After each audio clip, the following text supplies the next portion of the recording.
गुरुभ्यो नमः। श्रीमते रामानुजाय नमः। रामानुजदया पात्रं ज्ञानवैराग्यभूषणं श्रीमद्वेङ्कटनाथार्यं वन्दे वेदान्तदेशिकं लक्ष्मीनाथसमारम्भां नाथयामनमध्यमाम् अस्मदाचार्यपर्यन्तां वन्दे गुरुपरम्पराहं यो नित्यमच्युतपदाम्बुजयुग्मरुक्मं व्यामोहतस्तदितराणि तृणाय मेने अस्मद्गुरोर्भगवतोऽस्य दैकसिन्धोः रामानुजस्य चरणौ शरणं प्रपद्ये।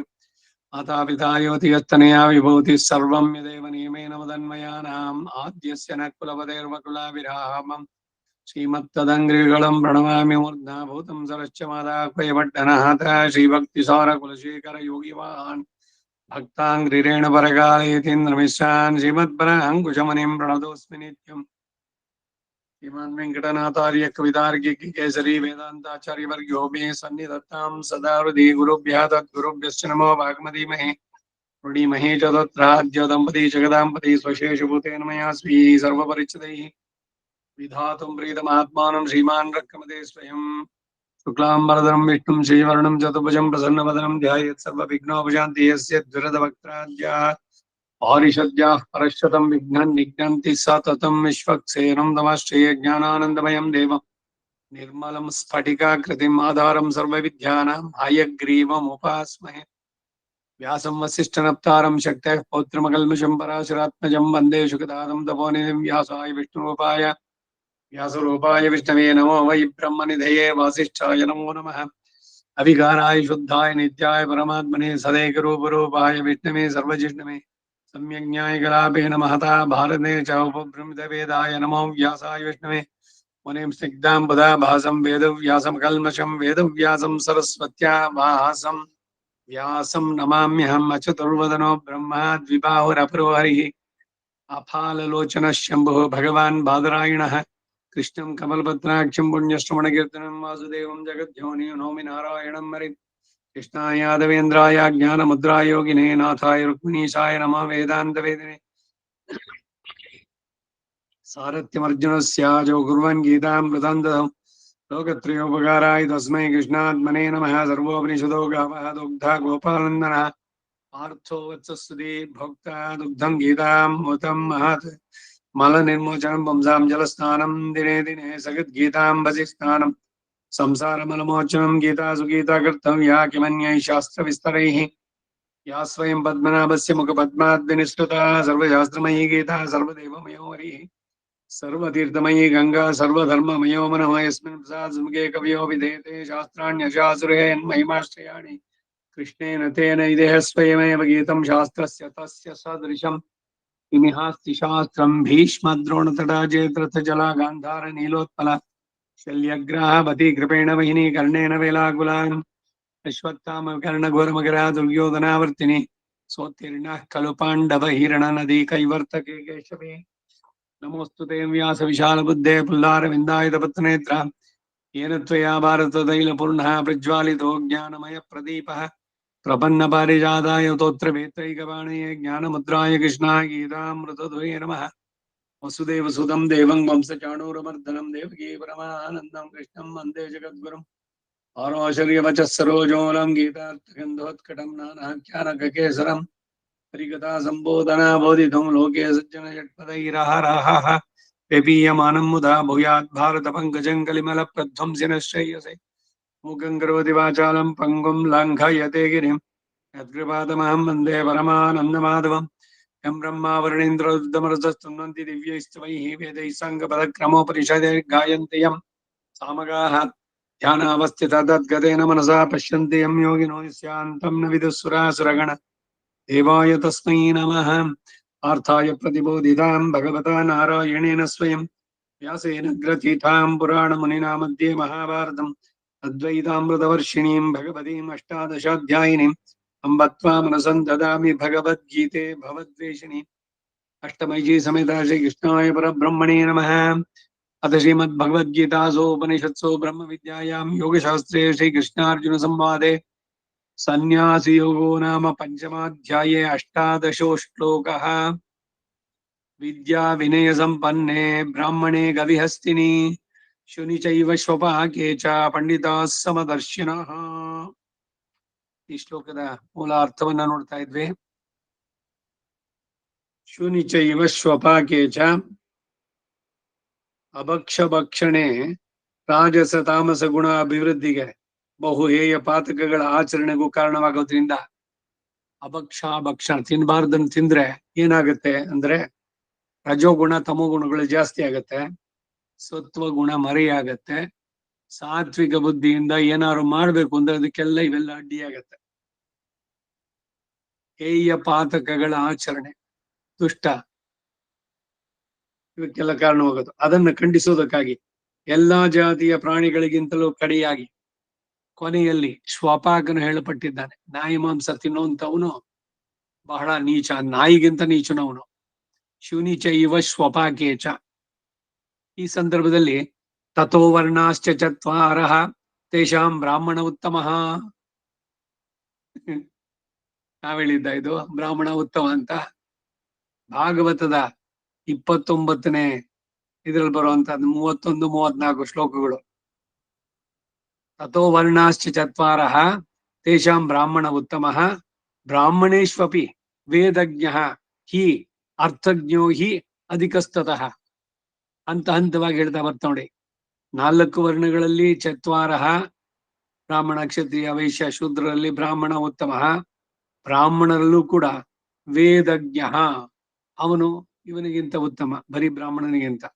ಆ ವೇದಜ್ಞನಿಗಿಂತ ಮುಂದಕ್ಕೆ ಅರ್ಥಜ್ಞ, ವೇದದ ಅರ್ಥವನ್ನು ತಿಳಿಯೋದಕ್ಕೆ ಪ್ರಯತ್ನ ಪಡುವಂತವನು, ಅವನು ಅಧಿಕ.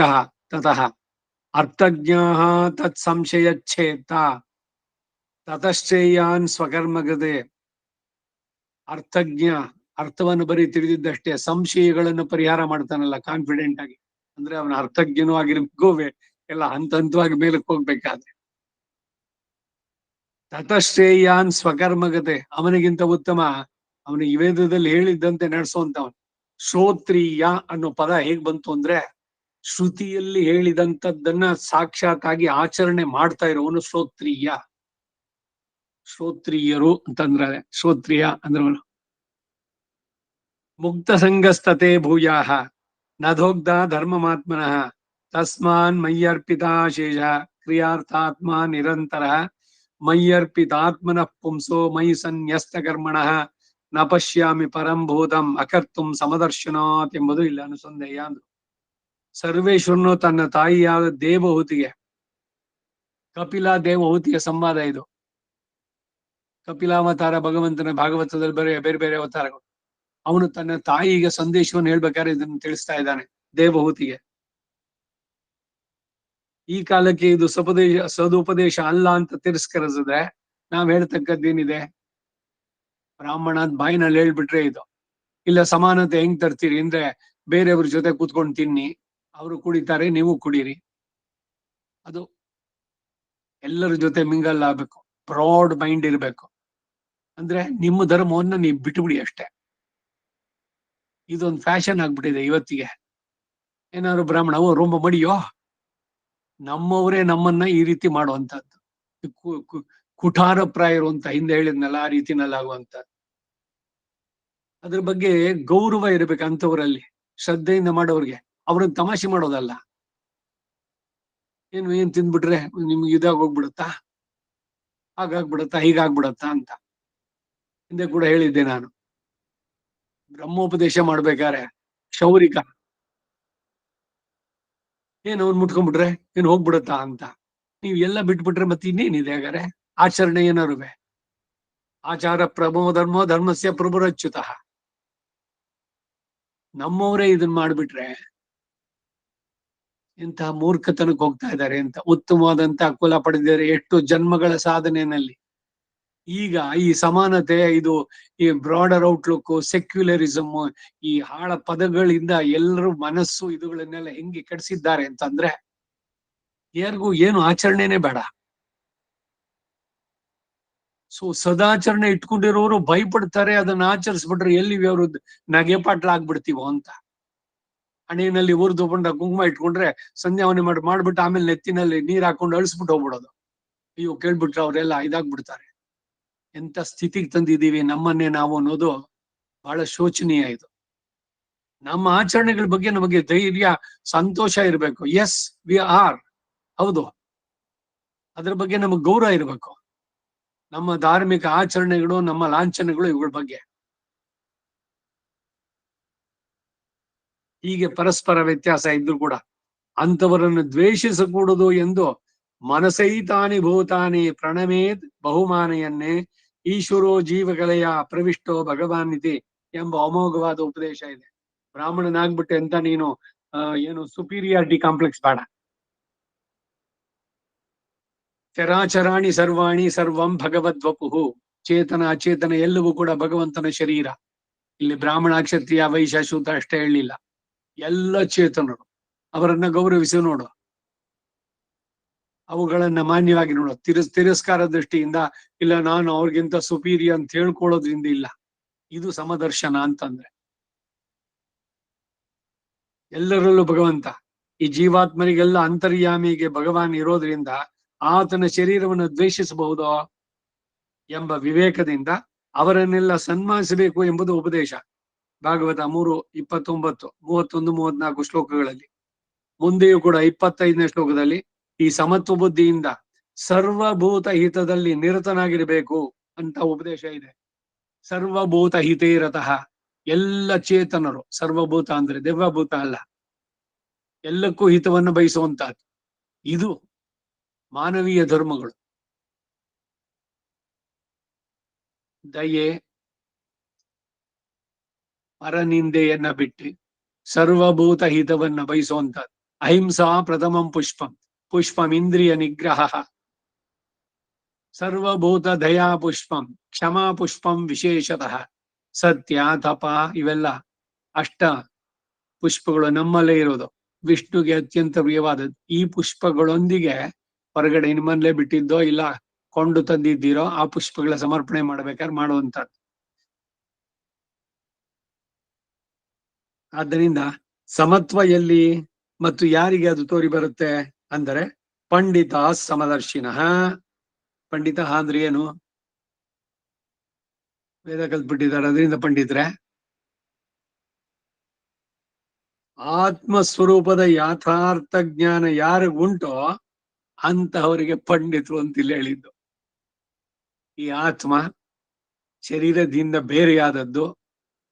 ಹೀಗೇನೆ ಎಲ್ಲರಲ್ಲೂ ಇರುವ ಆತ್ಮ ಅವುಗಳ ಶುದ್ಧ ಸ್ವರೂಪದಲ್ಲಿ ಸಮನಾಗಿರುವಂತಹದ್ದು. ಈ ಜ್ಞಾನ ಇರೋವನು ಪಂಡಿತ.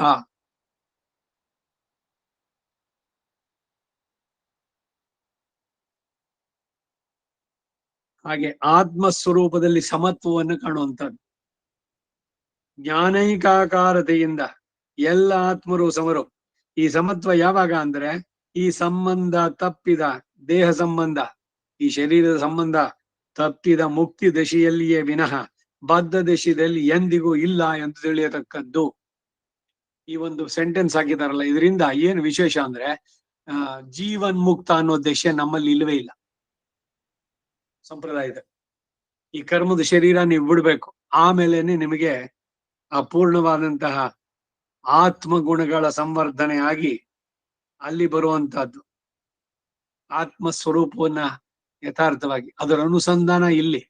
ಈ ಶರೀರ ನಾನಲ್ಲ ಅನ್ನೋದು ಅರಿವಿರ್ಬೇಕು.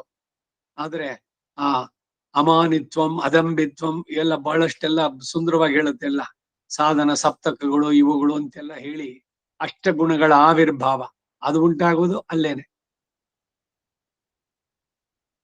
ಅಪಹತ ಪಾಪ್ಮ ವಿರಜೋ ವಿಮೃತ್ಯು ವಿಶೋಕ ವಿಜಿಗತ್ಸಹ ಅಪಿಪಾಸಃ ಸತ್ಯಕಾಮ ಸತ್ಯ ಸಂಕಲ್ಪ. ಎಲ್ಲ 8 ಗುಣಗಳ ಆವಿರ್ಭಾವ. ಇದನ್ನ ಆತ್ಮ ಗುಣಗಳು ಅಂತ ಹೇಳೋದು. ಅನಂತರಂಗಾಚಾರ್ಯ ಒಂದ್ಸಲಿ ವಿಜಯನಗರದಲ್ಲಿ ತಿರುಪಾವೈ ಇದಕ್ಕೆ ಉದ್ಘಾಟನೆಗೆ ಬಂದಾಗ ಬಹಳ ಸುಂದರವಾಗಿ 5 ನಿಮಿಷದಲ್ಲಿ ತಿರುಪಾವೈನ ಸಾರವನ್ನ ಹೇಳಿದ್ದು. ಆತ್ಮ ಗುಣಗಳ ಸಂವರ್ಧನೆ, ಇದು ಗೋದಾದೇವಿಯ ಸಂದೇಶ. 5 ಪದ್ಯಕ್ಕೆ ಒಂದೊಂದು ಪರ್ವಗಳನ್ನು ಮಾಡಿ 5 ಆತ್ಮಗುಣಗಳನ್ನೇ ಬೆಳೆಸ್ಕೊಳ್ಳಿ ಅಂತ.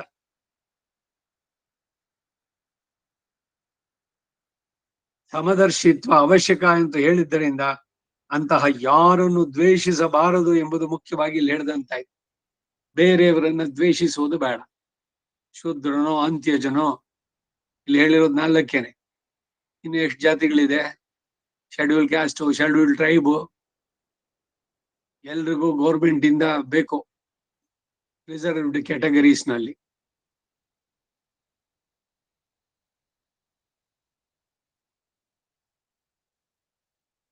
ಈಗ ಇದಕ್ಕೆ ಭಾಷ್ಯ: ವಿದ್ಯಾ ವಿನಯ ಸಂಪನ್ನೆ ಕೇವಲ ಬ್ರಾಹ್ಮಣಿ ಗೋಹಸ್ತಿ ಅಶ್ವ ಶ್ವಪಚಾದಿಷು ಅತ್ಯಂತ ವಿಷಮಾಕಾರತೆಯ ಪ್ರತೀಯಮಾನೇಷು ಆತ್ಮಸು ಪಂಡಿತಾಃ ಆತ್ಮ ಯಾಥಾತ್ಮ್ಯವಿದಃ ಜ್ಞಾನೈಕಾಕಾರತೆಯ ಸರ್ವತ್ರ ಸಮದರ್ಶಿನಃ.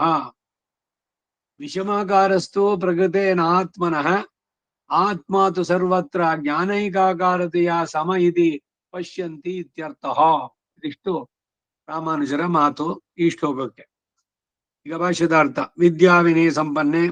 ಕೆಲವರು ಇದನ್ನ ಬ್ರಾಹ್ಮಣೆ ಎಂಬ ಶಬ್ದಕ್ಕೆ ವಿಶೇಷಣವಾಗಿ ಅನ್ವಯಿಸ್ತಾರೆ. ವಿದ್ಯಾ ವಿನಯ ಸಂಪನ್ನೆ ಅನ್ನೋದಕ್ಕೆ ಮುಂದೆ ಇರುವ ಎಲ್ಲ ಶಬ್ದಗಳಿಗೂ ವಿಶೇಷಣ ಇಲ್ಲದೆ ಇರುವಾಗ ಈ ಬ್ರಾಹ್ಮಣ ಶಬ್ದಕ್ಕೆ ಮಾತ್ರ ಏಕೆ ವಿಶೇಷಣವೋ ತಿಳಿಯೋದು. ಇದು ಕಾಮೆಂಟ್ ಮಾಡ್ತಾ ಇದ್ದೇವರು, ಕ್ರಿಟಿಸೈಸ್ ಮಾಡ್ತಿದ್ದಾರೆ. ಇವೆಲ್ಲ ಬರೀ ಬ್ರಾಹ್ಮಣೆ ಅನ್ನೋದಕ್ಕಲ್ಲ ಅಂತ. ಆದ್ರಿಂದ ಬೇರೆ ಪದವಾಗಿ ಸರ್ವೋತ್ಕೃಷ್ಟ ಚೇತನನನ್ನ ಮೊದಲು ಹೇಳ್ತಾರೆ. ಹಾಗೆ ಬ್ರಾಹ್ಮಣ ಶಬ್ದಕ್ಕೆ ವಿಶೇಷಣ ಅಂತ ಭಾವಿಸಿದ್ರೆ ವಿದ್ಯಾ ವಿನಯ ಸಂಪನ್ನನಲ್ಲದ ಬ್ರಾಹ್ಮಣನ ಆತ್ಮವೋ ಸಮವಲ್ಲವೋ ಎಂಬ ಆಕ್ಷೇಪಕ್ಕೆ ಈ ಅನ್ವಯ ಗುರಿಯಾಗುತ್ತೆ. ಹೇಳ್ಬೇಕಾದ್ರೆ ಭಾಷ್ಯಗಳನ್ನ ಅರ್ಥವನ್ನ ಸರಿಯಾಗಿ ಹೇಳಿಸ್ಬೇಕು. ಇಲ್ದಿದ್ರೆ ಏನಾಗುತ್ತೆ ಅಂದ್ರೆ ಅದಕ್ಕೆ ಕೌಂಟರ್ ಕ್ವಶನ್ ಕೇಳ್ಬೋದು. ಹೀಗೆ ವಿದ್ಯಾವಿನಯ ಸಂಪನ್ನಲ್ಲದ ಬ್ರಾಹ್ಮಣನ ಆತ್ಮ ಸಮ ಅಲ್ಲವೋ ಅನ್ನೋ ಇದಕ್ ಉಂಟಾಗತ್ತೆ ಈಗ ಹೇಳಿದ್ರೆ. ಇವೆಲ್ಲ ಅದಕ್ಕೆ ವಿಶೇಷಣಗಳು ಅಂತಂದ್ರೆ. ಆದ್ರಿಂದ ಶ್ರೀ ಭಾಷ್ಯಕಾರರು ಇದನ್ನ ಬೇರೆ ಪದವಾಗಿ ವ್ಯಾಖ್ಯಾನ ಮಾಡಿದ್ದಾರೆ ರಾಮಾನುಜರು. ಬ್ರಹ್ಮ ವಿದ್ಯಾ ಸಂಪನ್ನನಾಗಿ ಅದಕ್ಕೆ ಯೋಗ್ಯವಾದಂತಹ ವಿನಯ ಸಂಪನ್ನತೆಯನ್ನು ಹೊಂದಿದವನಲ್ಲಿ ಇರುವ ಆತ್ಮನಲ್ಲೂ, ಕೇವಲ ಬ್ರಾಹ್ಮಣೆ ಬರೀ ಬ್ರಾಹ್ಮಣನಲ್ಲಿರುವ ಆತ್ಮನಲ್ಲೂ ವಿದ್ಯಾ ವಿನಯ ಸಂಪನ್ನನಾಗಿರಬೇಕೆಂಬ ಅವಶ್ಯಕತೆ ಏನು ಇಲ್ಲ ಎಂದು ತೋರಿಸೋದಕ್ಕಾಗಿ ಕೇವಲ ಶಬ್ದವು. ಈ ಎರಡು ಶಬ್ದಗಳಿಂದ ಕ್ಷತ್ರಿಯ ವೈಶ್ಯಾದಿ ಸಮಸ್ತ ಜಾತಿಯ ಜನಗಳಲ್ಲಿರುವ ಆತ್ಮರು ಕೂಡ ಇಲ್ಲಿ ಹೇಳಲ್ಪಟ್ರು. ಜಾತಿ ಆಚಾರ ಭೇದಗಳಿರುವ ಸಮಸ್ತರು ಹೇಳಲ್ಪಟ್ಟರು. ಗವಿ ಹಸ್ತಿನಿ ಶುನಿ ಅನ್ನೋದ್ರಿಂದ ಸಮಸ್ತ ತಿರ್ಯಕ್ ಜಾತಿಗಳಲ್ಲಿರುವ ಆತ್ಮಗಳು ಹೇಳಲ್ಪಟ್ರು. ವಿದ್ಯಾ ವಿನಯ ಸಂಪನ್ನೆ ಬ್ರಾಹ್ಮಣೆ ಎಂಬುದರಿಂದ ಸಾತ್ವಿಕಾದಿ ಗುಣ ವೈಷಮ್ಯವು ಬೋಧಿತ. ಗವಿ ಹಸ್ತಿನಿ ಶುನಿ ಎಂಬುದರಿಂದ ಆಕಾರ ಮತ್ತು ಗುಣ ವೈಷಮ್ಯ ಬೋಧಿತ. ಶ್ವಪಾಕೇಚ ಅನ್ನೋದ್ರಿಂದ ಗುಣಭೇದ ವೃತ್ತಿಭೇದಗಳುಳ್ಳ ಸಮಸ್ತ ಮನುಷ್ಯರಲ್ಲಿರುವ ಆತ್ಮರುಗಳು ಹೇಳಲ್ಪಟ್ರು. ಗೋ ಹಸ್ತಿ ಶ್ವಶ್ವಪಾದಿಷು ಅತ್ಯಂತ ವಿಷಮಾಕಾರತೆಯ ಪ್ರತೀಯಮಾನೇಷು ಆತ್ಮಸು. ಗೋವು, ಆನೆ, ನಾಯಿ, ನಾಯಿಯನ್ನ ಬೇಯಿಸ್ತಿನ್ನೋನು ಇವರೇ ಮೊದಲಾದವರಲ್ಲಿ ಸಾತ್ವಿಕ ರಾಜಸ ತಾಮಸ ಗುಣಭೇದದಿಂದ ಅತ್ಯಂತ ವ್ಯತ್ಯಾಸದಿಂದ ಆಕಾರಗಳಲ್ಲಿ ತೋರಿ ಬರುವ ಆತ್ಮರುಗಳಲ್ಲೂ ಸಹ ಪಂಡಿತಾಹ ಅಂತಂದ್ರೆ ಆತ್ಮಯಾಥಾತ್ಮ್ಯವಿದ ಆತ್ಮಸ್ವರೂಪದ ನಿಜ ಸ್ಥಿತಿಯನ್ನ ಅರಿತವರು. ಇಂತಹ ಕರ್ಮಯೋಗಿಗಳು ಎಂಬ ಭಾವ. ಸುಮ್ಮನೆ ಪಂಡಿತ, ಪಂಡ ಅಂದ್ರೆ ವಿದ್ಯೆ, ಅದನ್ನು ತಿಳಿದವನು ಪಂಡಿತ ಅಷ್ಟೇ ಆಗೋಲ್ಲ. ಆತ್ಮದ ಸ್ವರೂಪವನ್ನು ಸರಿಯಾಗಿ ತಿಳಿದು ಶರೀರಕ್ಕಿಂತ ಬೇರೆಯಾದದ್ದು ಕರ್ಮಯೋಗಿಗಳು. ಇಲ್ಲಿ ಪ್ರಕರಣಕ್ಕೆ ಬೇಕಾದ ಪಾಂಡಿತ್ಯ ಇದರಿಂದ ಹೇಳಲ್ಪಟ್ಟಿತು. ಪಂಡ ಎಂದರೆ ಊಹಾಪೋಹ ಶಕ್ತಿ. ನೋಡಿ, ಇವರು ಪಂಡ ಅನ್ನೋದು ಕೇಳ್ತಾರೆ. ಊಹಾಪೋಹ ಶಕ್ತಿ ಅದಿರುವವನಿಗೆ ಪಂಡಿತ ಎಂದು ಹೆಸರು. ಜ್ಞಾನೈಕಾಕಾರತೆಯ ಜ್ಞಾನವೇ ಮುಖ್ಯ ಸ್ವರೂಪವಾಗಿರೋದ್ರಿಂದ ಸರ್ವತ್ರ ಇವೆಲ್ಲ ಪ್ರಾಣಿಗಳಲ್ಲಿರುವ ಆತ್ಮರುಗಳಲ್ಲೆಲ್ಲ ಸಮದರ್ಶಿನಃ ಸಮತ್ವವನ್ನು ಕಾಣುವ ಶೀಲವುಳ್ಳವರಾಗ್ತಾರೆ. ವಿಷಮಾಕಾರಸ್ತು ಅದಕ್ಕೆ ವ್ಯತ್ಯಸ್ತವಾಗಿ ತೋರಿ ಬರುವ ಆಕಾರ ಆದರೂ ಪ್ರಕೃತೇ ಶರೀರ ಆಕೃತಿ ಭೇದಾಸ್ತು ಭೂಪೈತೆ ಕರ್ಮಯೋನಯ ಎಂದು ಹೇಳಿರುವ ಹಾಗೆ ಪ್ರಕೃತಿ ರೂಪವಾದ ದೇಹಕ್ಕೆ ಸಂಬಂಧಿಸಿದ್ದು ನಾತ್ಮನಃ ಆತ್ಮನಿಗೆ ಜಾತಿ ಏಕವಚನ ಸಂಬಂಧಿಸಿದ್ದಲ್ಲ. ಶರೀರ ಇದ್ದೋದಾದ್ರೆ ಭೇದವು ತಪ್ಪಿದ್ದಲ್ಲ ಎಂಬ ಭಾವ. ಹಾಗೆ ಆ ಶರೀರದ ಸಾತ್ವಿಕ ರಾಜಸ ತಾಮಸ ಭೇದದಿಂದ ಜ್ಞಾನದಲ್ಲೂ ಗುಣದಲ್ಲೂ ತಾರತಮ್ಯ ತಪ್ಪಿದ್ದಲ್ಲ ಎಂಬ ಭಾವ. ಶರೀರಗಳಿಲ್ಲದೆ ಪ್ರಕೃತಿ ವಿಯುಕ್ತವಾದ ಆತ್ಮನ ಸ್ವರೂಪ ಎಂಥದ್ದು ಎಂದು ಮುಂದಿನ ವಾಕ್ಯದಿಂದ ತಿಳಿಸ್ತಾರೆ. ಆತ್ಮನಾದರೂ ಸರ್ವತ್ರ ಎಲ್ಲ ಪ್ರಾಣಿಗಳಲ್ಲೂ ಜ್ಞಾನೈಕಾಕಾರತೆಯ ಜ್ಞಾನ ಸ್ವರೂಪ ಉಳ್ಳವನಾಗಿ ಒಂದೇ ವಿಧವಾಗಿರೋದ್ರಿಂದ ಸಮಃ ಸಮವಾದದ್ದು. ಇತಿ ಎಂದು ಪಶ್ಯಂತಿ ಇತ್ಯರ್ಥ, ನೋಡುವರು ಎಂಬ ಅಭಿಪ್ರಾಯ. ಆತ್ಮರೆಲ್ಲ ಸಮರು ಎಂದು ಹೇಳಿರೋದ್ರಿಂದ ಇಲ್ಲಿಯೂ ಆತ್ಮ ಬಹುತ್ವವನ್ನು ಒಪ್ಪಿಕೊಂಡಾಯ್ತು. ಅದ್ವೈತಿಗಳು ಒಪ್ಪೋದಿಲ್ಲ, ಅವರ ನೈರಾತ್ಮವಾದಿಗಳು. ಆ ಆತ್ಮವೇ ಇಲ್ಲ ಅಥವಾ ಏಕಾತ್ಮ, ಆ ಆತ್ಮವೇ ಪರಮಾತ್ಮ ಅಂತಾರೆ. ಆತ್ಮಗಳು ಅನೇಕ ಅನ್ನೋದನ್ನ ಅವರು ಒಪ್ಪಲ್ಲ. ಇಲ್ಲಿ ಹೇಳೋದು ಜ್ಞಾನೈಕಾಗ್ರತೆಯ ಪಶ್ಯಂತಿ, ಬಹುವಚನದಲ್ಲಿ ಹೇಳೋದ್ರಿಂದ ಎಲ್ಲ ಆತ್ಮರು ಸಮರು, ಬಹುತ್ವ. ಸಮಶಬ್ದವನ್ನ ಪ್ರಯೋಗಿಸಬೇಕಾದ್ರೆ ಪರಸ್ಪರ ಸಮ ಎಂಬ ಅಭಿಪ್ರಾಯ ಉಂಟಾಗೋದ್ರಿಂದ ಅದ್ವೈತ ಅಭಿಪ್ರಾಯಕ್ಕೆ ಇದು ಅನುಕೂಲವಲ್ಲ. ಯಾಕೆಂದ್ರೆ ಅವರು ಅನೇಕ ಆತ್ಮವಾದವನ್ನು ಒಪ್ಪೋದಿಲ್ಲ. ಒಂದೇ ಆತ್ಮ ಇದ್ದೋದಾದ್ರೆ ಆತ್ಮರುಗಳಿಗೆ ಏಕತ್ವ ಹೇಳಬೇಕೇ ವಿನಃ ಸಮತ್ವವನ್ನು ಹೇಳ್ಕೊಡುದು. ಲೋಕದಲ್ಲಿರುವುದೆಲ್ಲ ಒಂದೇ ಆತ್ಮ, ಮಿಕ್ಕಿದ್ದೆಲ್ಲವೋ ಮಿಥ್ಯ ಎಂದು ಹೇಳುವವರಿಗೆ ಸಮತ್ವ ಅನ್ನೋದು ಇಲ್ಲವೇ ಇಲ್ಲ. ಜೀವ ಸಮಾನಾಧಿಕರಣ್ಯವೇ ಕೂಡೋದಿಲ್ಲ. ಜೀವಿಗಳಲ್ಲಿ ಸಮಾನಾಧಿಕರಣ್ಯ. ತತ್ ತ್ವಮಸಿ ಎಂಬಲ್ಲಿ ಸಮಾನಾಧಿಕರಣ್ಯ ಅದಕ್ಕೆ ಮೊದಲೇ ಇರೋಲ್ಲ. ಎರಡು ಒಂದೇ ಆದ್ರಿಂದ ಸಮತ್ವ ಇಲ್ಲಿಯದು ಅಂತಾರೆ ಅದ್ವೈತದ ಖಂಡನೆ. ಮುಂದಿನ ಶ್ಲೋಕಕ್ಕೆ ಹೋಗೋಣ. 19ನೆಯ ಶ್ಲೋಕ. ಇಹೈ ವತೈರ್ಜಿತ ಸರ್ಗೋ ಯೇಷಾಂ ಸಾಮ್ಯೇ ಸ್ಥಿತಂ ಮನಃ ನಿರ್ದೋಷಂ ಹಿ ಸಮಂ ಬ್ರಹ್ಮ ತಸ್ಮಾತ್ ಬ್ರಹ್ಮಣಿ ತೇ ಸ್ಥಿತಾಃ. ಮೂಲಕ್ಕೆ ಅರ್ಥ. ಪೂರ್ವ ಶ್ಲೋಕಗಳಲ್ಲಿ ಕರ್ಮಯೋಗಿಗೆ ಜ್ಞಾನ ಯೋಗದ ಅಪೇಕ್ಷೆ ಇಲ್ಲದೇನೆ ಆತ್ಮ ಸಾಕ್ಷಾತ್ಕಾರ ಉಂಟಾಗುತ್ತೆ ಎಂದು, ಆ ಆತ್ಮ ಸಾಕ್ಷಾತ್ಕಾರದಲ್ಲಿ ಕರ್ಮಯೋಗಿಗೆ ಎಂತ ಜ್ಞಾನ ಇರುತ್ತೆ ಎಂಬ ಅಪೇಕ್ಷೆಯಲ್ಲಿ ಗುರುಗಳಿಂದ ಉಂಟಾಗುವ ಉಪದೇಶದ ಮೂಲಕ ಎಲ್ಲ ಆತ್ಮರುಗಳ ಸ್ವರೂಪವೋ ಜ್ಞಾನ ಸ್ವರೂಪವಾಗಿ ಜ್ಞಾನೈಕಾಕಾರತೆಯ ಸಮರು ಎಂಬ ಅನುಸಂಧಾನ ಅಭ್ಯಾಸದ ಮೂಲಕ ಪ್ರಾಪ್ತವಾಗುತ್ತೆ ಅಂತ ಹಿಂದಿನ ಶ್ಲೋಕದಲ್ಲಿ ಸಮದರ್ಶಿತ್ವ ಹೇಳಲ್ಪಟ್ಟಿತು. ಈ ಸಮದರ್ಶಿತ್ವ ಭಕ್ತಿಯೋಗದ್ವಾರ ಕಾಲಾಂತರ ಭಾವಿಯಾದ ಫಲಸಾಧನವನ್ನು ಮಾಡಿಕೊಡುವುದು ಅಲ್ಲದೆ, ಈಗಲೂ ಕೂಡ ಕರ್ಮಯೋಗ ನಿಷ್ಠೆಯಲ್ಲಿದ್ದು ಮೋಕ್ಷ ಸಾಧನ ಅವಸ್ಥೆಯಲ್ಲಿಯೇ ಆ ಮೋಕ್ಷಕ್ಕೆ ಸಮಾನವಾದ ಕ್ಲೇಶಾದಿಗಳಿಲ್ಲದ ಸ್ಥಿತಿ ಉಂಟಾಗುತ್ತೆ ಎಂದು ಸಮದರ್ಶಿತ್ವವನ್ನ ಪ್ರಶಂಸಿರುತ್ತಾರೆ. ಯೇಷಾಂ, ಯಾವ ಮಹಾನುಭಾವರಾದಂತ ಕರ್ಮಯೋಗ ನಿಷ್ಠರಿಗೆ ಮನಃ ಮನಸ್ಸು ಸಾಮ್ಯೆ, ಹಿಂದೆ ಹೇಳಿದ ಹಾಗೆ ಜೀವಾತ್ಮರ ಸ್ವರೂಪ ಸಾಮ್ಯದಲ್ಲಿ, ಜೀವಾತ್ಮರ ಸ್ವರೂಪ ಸಾಮ್ಯ ಏನು?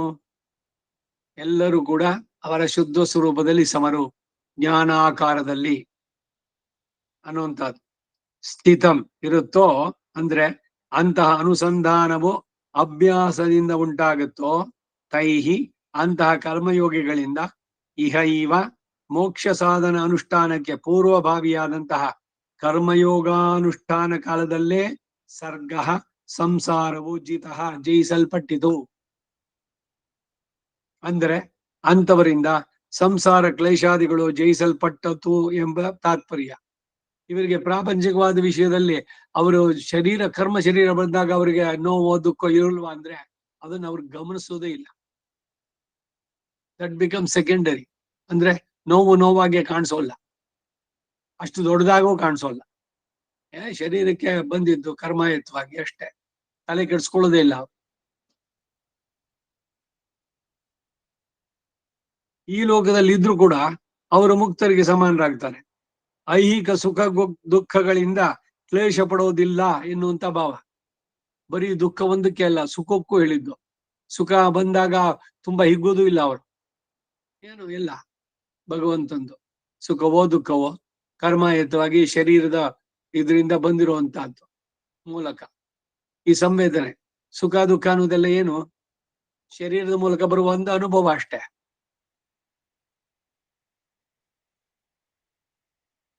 ಇದನ್ನೇ ಶ್ರೀಕೃಷ್ಣ ಭಗವಾನವರು ಮುಂದಿನ ಶ್ಲೋಕದಲ್ಲಿ ಉಪದೇಶಿಸ್ತಾರೆ. ಇಂತಹ ಕರ್ಮಯೋಗದಿಂದ ಭಕ್ತಿ ಯೋಗದ ಅನುಪ್ರವೇಶ ಉಂಟಾಗೋದ್ರಿಂದ ಅಂತವರಿಗೆ ಪುನಃ ಸಂಸಾರವೂ ಇಲ್ಲ ಎಂಬ ಭಾವ ತೋರಿ ಬರುತ್ತೆ. ಇಂತಹ ಕರ್ಮಯೋಗಿಗೆ ಸಂಸಾರ ಜಯ ಉಂಟಾಗುವುದು ಆತ್ಮ ಯಾಥಾತ್ಮ ಸ್ವರೂಪ ಅನುಸಂಧಾನದಿಂದ ಅಲ್ವೋ? ಹಾಗಾದರೆ ಆತ್ಮ ಸಮದರ್ಶಿತ್ವ ಬೇಕೇ ಅಂದ್ರೆ ಸಮಾಧಾನವನ್ನು ಹೇಳ್ತಾರೆ. ನಿರ್ದೋಷಂ ಹಿ ಸಮಂ. ಪ್ರಕೃತಿ ಸಂಸರ್ಗ ತಪ್ಪಿ ಹೋಗಿ ದೋಷರಹಿತವಾಗಿ ಎಲ್ಲವೂ ಜ್ಞಾನೈಕಾಕಾರತೆಯಿಂದ ಸಮವಾದ ಆತ್ಮವಸ್ತುವಲ್ಲದೆ ಬ್ರಹ್ಮ, ಬ್ರಹ್ಮ ಶಬ್ದದಿಂದ ಹೇಳಿಸಿಕೊಳ್ಳುವಂತಹ ಜೀವತತ್ವವು ತಸ್ಮಾತ್ ಆ ಕಾರಣದಿಂದಲೇ ಬ್ರಹ್ಮಣಿತೆ ಸ್ಥಿತಾಹ, ಅವರುಗಳು ಅಂತಹ ಪರಿಶುದ್ಧವಾದ ಜೀವತತ್ವವನ್ನೇ ಸದಾ ಅನುಸಂಧಾನ ಮಾಡ್ತಾ ಇರ್ತಾರೆ. ಇನ್ನು ಈ ಶ್ಲೋಕಕ್ಕೆ ರಾಮಾನುಜರ ಮಾತು. ಇಹೈವ ಸಾಧನಾನುಷ್ಠಾನದಶಾಯಾಂ ಏವ ತೈಃ ಸರ್ಗೋಚಿತಃ ಸಂಸಾರೋಚಿತಃ ಏಷಾ ಮುಕ್ತರೀತ್ಯಾ ಸರ್ವೇಷು ಆತ್ಮಸು ಸಾಮ್ಯೇ ಸ್ಥಿತಂ ಮನಃ ನಿರ್ದೋಷಂ ಹಿ ಸಮಂ ಬ್ರಹ್ಮ ಪ್ರಕೃತಿ ಸಂಸರ್ಗ ದೋಷ ವಿಯುಕ್ತತೆಯ ಸಮಮಾತ್ಮವಸ್ತು ಹಿ ಬ್ರಹ್ಮ ಆತ್ಮಸಾಮ್ಯೇ ಸ್ಥಿತಾಶ್ಚೇತ್ ಬ್ರಹ್ಮಣಿ ಸ್ಥಿತಾ ಏವ ತೇ ಬ್ರಹ್ಮಣಿ ಸ್ಥಿತಿರೇವ ಹಿ ಸಂಸಾರ ಜಯಃ ಆತ್ಮಸು ಜ್ಞಾನೈಕಾಕಾರತೆಯ ಸಾಮ್ಯಮೇವಾನುಸಂಧಾನಾಂ ಮುಕ್ತ್ವಾ ಏವ ಇತ್ಯರ್ಥಃ. ಏವೇತ್ಯರ್ಥಃ. ಭಾಷ್ಯದಾರ್ಥ. ಹಿಂದಿನ ಶ್ಲೋಕದಲ್ಲಿ ಉಪಪಾದಿಸಲ್ಪಟ್ಟಂತಹ ಆತ್ಮ ಸಮದರ್ಶಿತ್ವ ಶುನಿಚೈವ ಶ್ವಪಾಕೆ ಚ ಪಂಡಿತಾಃ ಸಮದರ್ಶಿನಃ 18ನೇ ಶ್ಲೋಕ. ಅದರಲ್ಲಿ ಹೇಳಿದಂತೆ ಈಗ 19ನೇದಲ್ಲಿ ಹೇಳ್ತಾ ಇದ್ದಾರೆ. ಆತ್ಮ ಸಮದರ್ಶಿತ್ವ ಕಾಲಾಂತರ ಭಾವಿಯಾದ ಫಲವನ್ನು ಸಾಧಿಸಿಕೊಡೋದು ಮಾತ್ರವೇ ಅಲ್ಲ, ಮತ್ತೇನು ಅಂದ್ರೆ ಈಗಲೇ ಮೋಕ್ಷಕ್ಕೆ ಸಮಾನವಾದ ಕ್ಲೇಶ ಇಲ್ಲದಂತಹ ಉತ್ತಮ ಅವಸ್ಥೆಯನ್ನು ಉಂಟು ಮಾಡುತ್ತೆ ಎಂದು ಹೇಳುವುದರ ಮೂಲಕ ಅಂತಹ ಸಮದರ್ಶಿತ್ವವನ್ನ ಪ್ರಶಂಸಿಸಿ ಹೇಳ್ತಾರೆ. ಇಹೈವ ಅಂದರೆ ಸಾಧನಾನುಷ್ಠಾನ ದಶಾಯಾಮ್ ಏವ, ಉಪಾಯ ಅನುಷ್ಠಾನದ ಸಾಧನದ ದಶೆಯಲ್ಲಿಯೇ ತೈಹಿ ಆ ಕರ್ಮಯೋಗಿಗಳಿಂದ ಸರ್ಗೋಚಿತ ಅಂದರೆ ಸಂಸಾರೋಚಿತ, ಸಂಸಾರವು ಜಯಿಸಲ್ಪಟ್ಟಿತು. ಹೇಗೆ ಇದು? ಒಂದ್ಸಲಿ ಶರೀರ ಬಿಟ್ಟ ಮೇಲೆ ಅಂತೀರಿ, ಇನ್ನೊಂದ್ಸಲಿ ಇಲ್ಲಿದ್ದಾಗ್ಲೇ ಅನ್ನೋದು. ಇದು ಸ್ವಲ್ಪ ಬಹಳ ಸ್ಪಷ್ಟವಾಗಬೇಕು ನಿಮ್ಗಳಿಗೆ. ಏನು ಅಂದ್ರೆ ಶರೀರ ಬಿಡದೆ ಕರ್ಮದ ಸೂಕ್ಷ್ಮ ಶರೀರವು ಹೋದ್ಮೇಲೆನೆ ಆತ್ಮಗುಣಗಳ ಆವಿರ್ಭಾವ ಆಗೋದು ಅಂತ. ಆದ್ರೆ ಅದು ಅನುಸಂಧಾನ ಇಲ್ಲಿ ಮಾಡ್ತಾ ಇದ್ದಾಗ ಏನು ಅನುಸಂಧಾನ? ಸುಖ ಬಂದಾಗ ಹಿಗ್ಗೋದಿಲ್ಲ, ದುಃಖ ಬಂದಾಗ ಕುಗ್ಗೋದಿಲ್ಲ. ಯಾವ ಆತ್ಮರಲ್ಲೂ ಅವನಿಗೆ ದ್ವೇಷನೂ ಇಲ್ಲ, ಇನ್ಯಾರನ್ನ ಕಂಡ್ರೆ ಬೇಸರನೂ ಇಲ್ಲ. ಎಲ್ಲ ಕಡೆನಲ್ಲೂ ಭಗವಂತನೇ ನೋಡುವಂತಹ ಭಾವ, ಸಮದರ್ಶಿತ್ವ.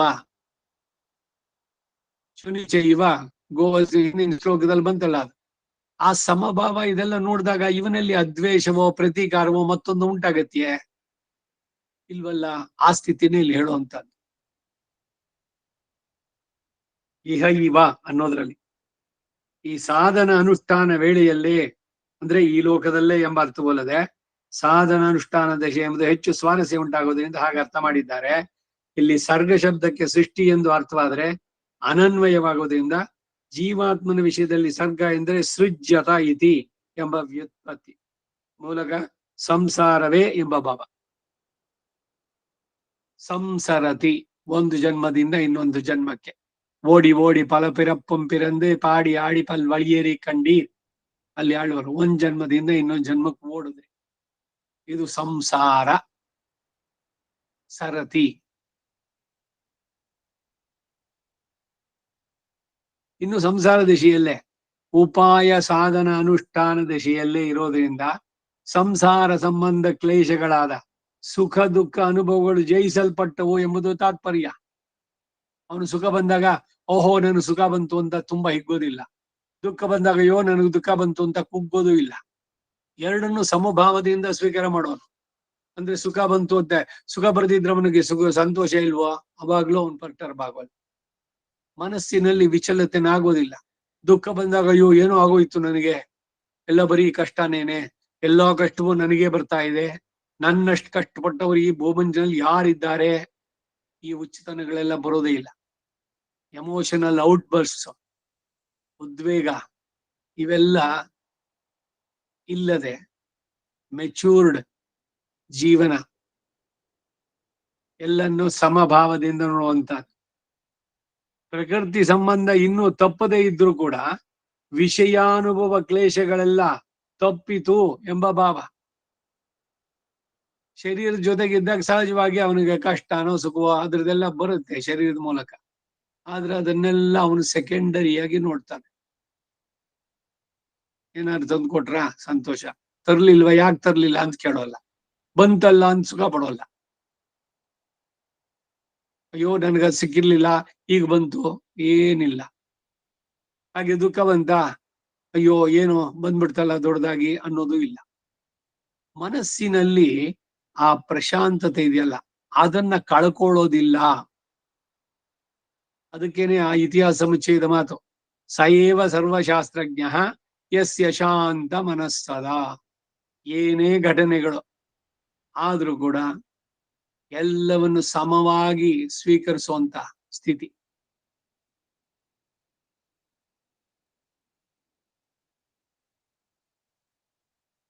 ಎಂತಹ ಕರ್ಮಯೋಗಿಗಳಿಂದ ಜಿತಃ ಅಂತಂದ್ರೆ ಹೇಳ್ತಾರೆ, ಯೇಷಾಂ ಯಾವ ಕರ್ಮಯೋಗಿಗಳಿಗೆ ಉಕ್ತ ರೀತ್ಯ, ಹಿಂದಿನ ಶ್ಲೋಕದಲ್ಲಿ ಹೇಳಿದ ರೀತ್ಯ ಅಂದರೆ ದೇಹಯುಕ್ತವಾದ ಬದ್ಧ ದಿಶೆಯಲ್ಲಿ ಎಲ್ಲರೂ ಸಮ ಎಂದಲ್ಲವೇ, ದೇಹ ವಿಯುಕ್ತ ದಿಶೆಯಲ್ಲಿ ಆತ್ಮರುಗಳು ಸ್ವರೂಪತಃ ಸ್ವಭಾವತಃ ಸಮರು ಎಂದು ಹೇಳಿದ ಮೇರೆಗೆ ಮನಃ ಮನಸ್ಸು ಸರ್ವೇಷು ಆತ್ಮಸು ಸಮಸ್ತ ಆತ್ಮರುಗಳಲ್ಲೂ ಸಾಮ್ಯೆ ಸ್ವರೂಪತಃ ಜ್ಞಾನೈಕಾಕಾರತೆಯ ಸಮ ಎಂಬ ಬುದ್ಧಿಯಲ್ಲಿ ಸ್ಥಿತಂ ಅಭ್ಯಾಸ ಮೂಲಕ ಮಾಡುವ ಅನುಸಂಧಾನದಿಂದ ಸ್ಥಿರವಾಗಿ ನಿಂತಿತೋ ಅಂತವರಿಂದ ಸಂಸಾರ ಜಯಿಸಲ್ಪಟ್ಟಿತು ಎಂಬ ಭಾವ.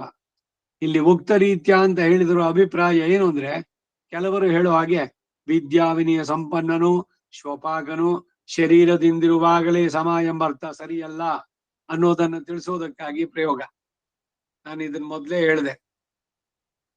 ಏನು, ಒಂದ್ ಬೆಂಚ್ ಹಾಕ್ಬಿಟ್ಟು ಒಂದ್ ನಾಯಿನ, ಒಬ್ಬ ಚಂಡಾಲ ನಾಯಿ ಮಾಂಸ ತಿನ್ನೋವನ್ನ, ಒಬ್ಬ ಪಂಡಿತ, ಒಂದು ಕುದುರೆ, ಒಂದು ಆನೆ, ಎಲ್ಲದನ್ನು ಒಂದೇ ಲೆವೆಲ್ ನಲ್ಲಿ ಎಲ್ಲದನ್ನು ಕೂರಿಸ್ಬಿಟ್ಟು ನೋಡಿ, ಎಲ್ಲ ಸಮಾನವಾಗಿ ಕೂರಿಸಿದ್ದೀವಿ. ಈಕ್ವಾಲಿಟಿ. ನಾಯಿ ಕೀಳು ಅಂತ ಮಾಡ್ಲಿಲ್ಲ, ಅದಕ್ಕೂ ಬೆಂಚ್ ಮೇಲೆ ಜಾಗ, ಪಂಡಿತನು ಅಲ್ಲೇ ಕೂತಿದ್ದಾನೆ. ಇದ ಸಮತ್ವ ಅಂದ್ರ ಅಲ್ಲ. ಈ ಮೂರ್ಖತೆ ಎಲ್ರು ಮಾಡುವಂತ. ಇಲ್ಲಿ ಏನ್ ಹೇಳಿದ್ದು, ಆತ್ಮಯಾತಾತ್ಮ ಜ್ಞಾನ ಉಳ್ಳವನಿಗೆ ಅದು ನಾಯಿನೋ ಗವಿಯೋ ಹಸ್ತಿನಿಯೋ ಹಸುವೋ ಆನೆಯೋ ಕುದುರೆಯೋ, ಎಲ್ಲ ಪಂಡಿತನೋ ಇಲ್ಲ ನಾಯಿ ಮಾಂಸ ತಿನ್ನೋನೋ, ಎಲ್ಲರ ಆತ್ಮಗಳು ಅವುಗಳ ಶುದ್ಧ ಸ್ವರೂಪದಲ್ಲಿ ಸಮವಾಗಿದೆ. ಮತ್ತೆ ಯಾಕೆ ಈ ವೈವಿಧ್ಯತೆ ಅಂದ್ರೆ, ಅವ್ರು ಮಾಡಿದ ಕರ್ಮದಿಂದ ಆಯಾಯ ಶರೀರ ಪಡೆದಿದ್ದಾರಷ್ಟೇ. ಒಳಗಿರುವ ಆತ್ಮ ಅದು ಜ್ಞಾನೈಕಾಕಾರತೆಯಿಂದ ಎಲ್ಲ ಸಮ ಅಂತ ಹೇಳುವಂತ ಮಾತು. ಅಂತವನಿಗೆ ಈ ಶರೀರದಲ್ಲಿ ಇದು ಪ್ರಾಣಿ, ಅದು ಕೀಣಿ, ಕ್ರಿಮಿ, ಇದು ಮರ, ಈ ತರ ಏನು ಕಾಣಿಸೋಲ್ಲ. ಎಲ್ಲದೊಳ್ಳು ಭಗವಂತನೇ ಕಾಣುವಂತಹದ್ದು ಅಂದ್ರೆ ಇದು.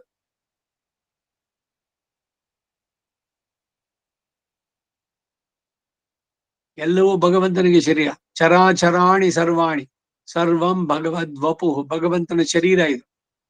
ನಮಗೇನು ಕಾಣಿಸುತ್ತೋ ವ್ಯಕ್ತವಾದಂತಹ ಈ ಪ್ರಪಂಚ ಪಾಂಚಭೌತಿಕವಾದದ್ದು. ದೇವ, ತಿರ್ಯಕ್, ಮನುಷ್ಯ, ಸ್ಥಾವರ, ಇವೆಲ್ಲ ಕೆಟಗರೀಸು ಎಲ್ಲ ಅವನ ಸೃಷ್ಟಿನಲ್ಲಿರುವಂತದ್ದು. ಆದ್ರೆ ಆತ್ಮರುಗಳು ಅವುಗಳ ಸ್ವರೂಪ ಇದರಲ್ಲೆಲ್ಲ ಸಮ ಅನ್ನುವಂಥದ್ದು.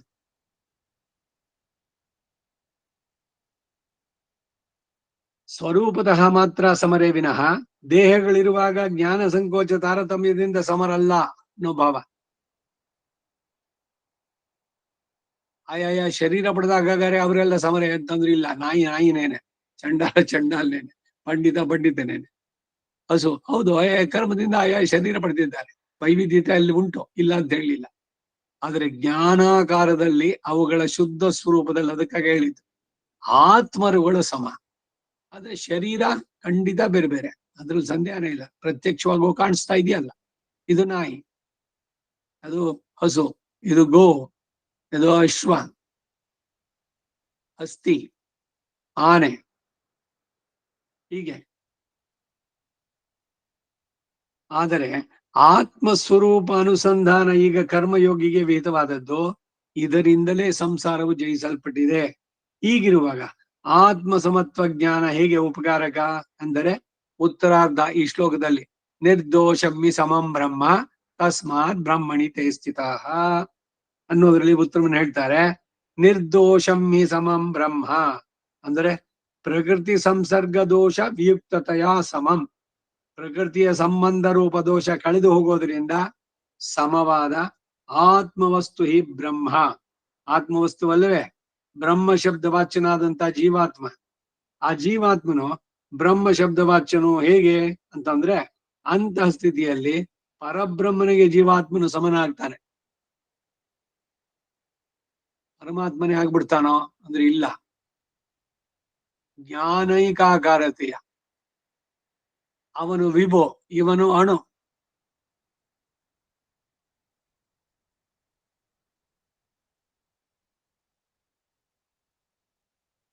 ಆ ಸ್ಥಿತಿ ಇವನು ಪಡೆದಾಗ ತಸ್ಮಾತ್ ಆ ಕಾರಣದಿಂದಲೇ ಬ್ರಹ್ಮಣಿ ತೇ ಸ್ಥಿತಾಹ, ಅಂತಹ ಜೀವಾತ್ಮ ಸ್ವರೂಪದಲ್ಲೇ ಅವರಿರುತ್ತಾರೆ.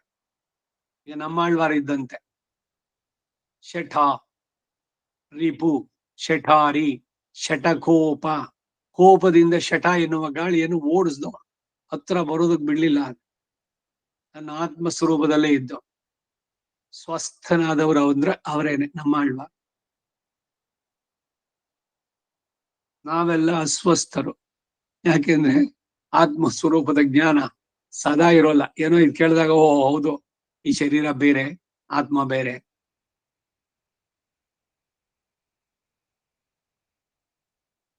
ಈಗ ಹೇಳಲು ಉದ್ದೇಶಿಸಿರುವುದು ಜೀವತತ್ಮ ಬ್ರಹ್ಮಶಬ್ದ ವಾಚ್ಯ ಎಂಬುದಾಗಿ.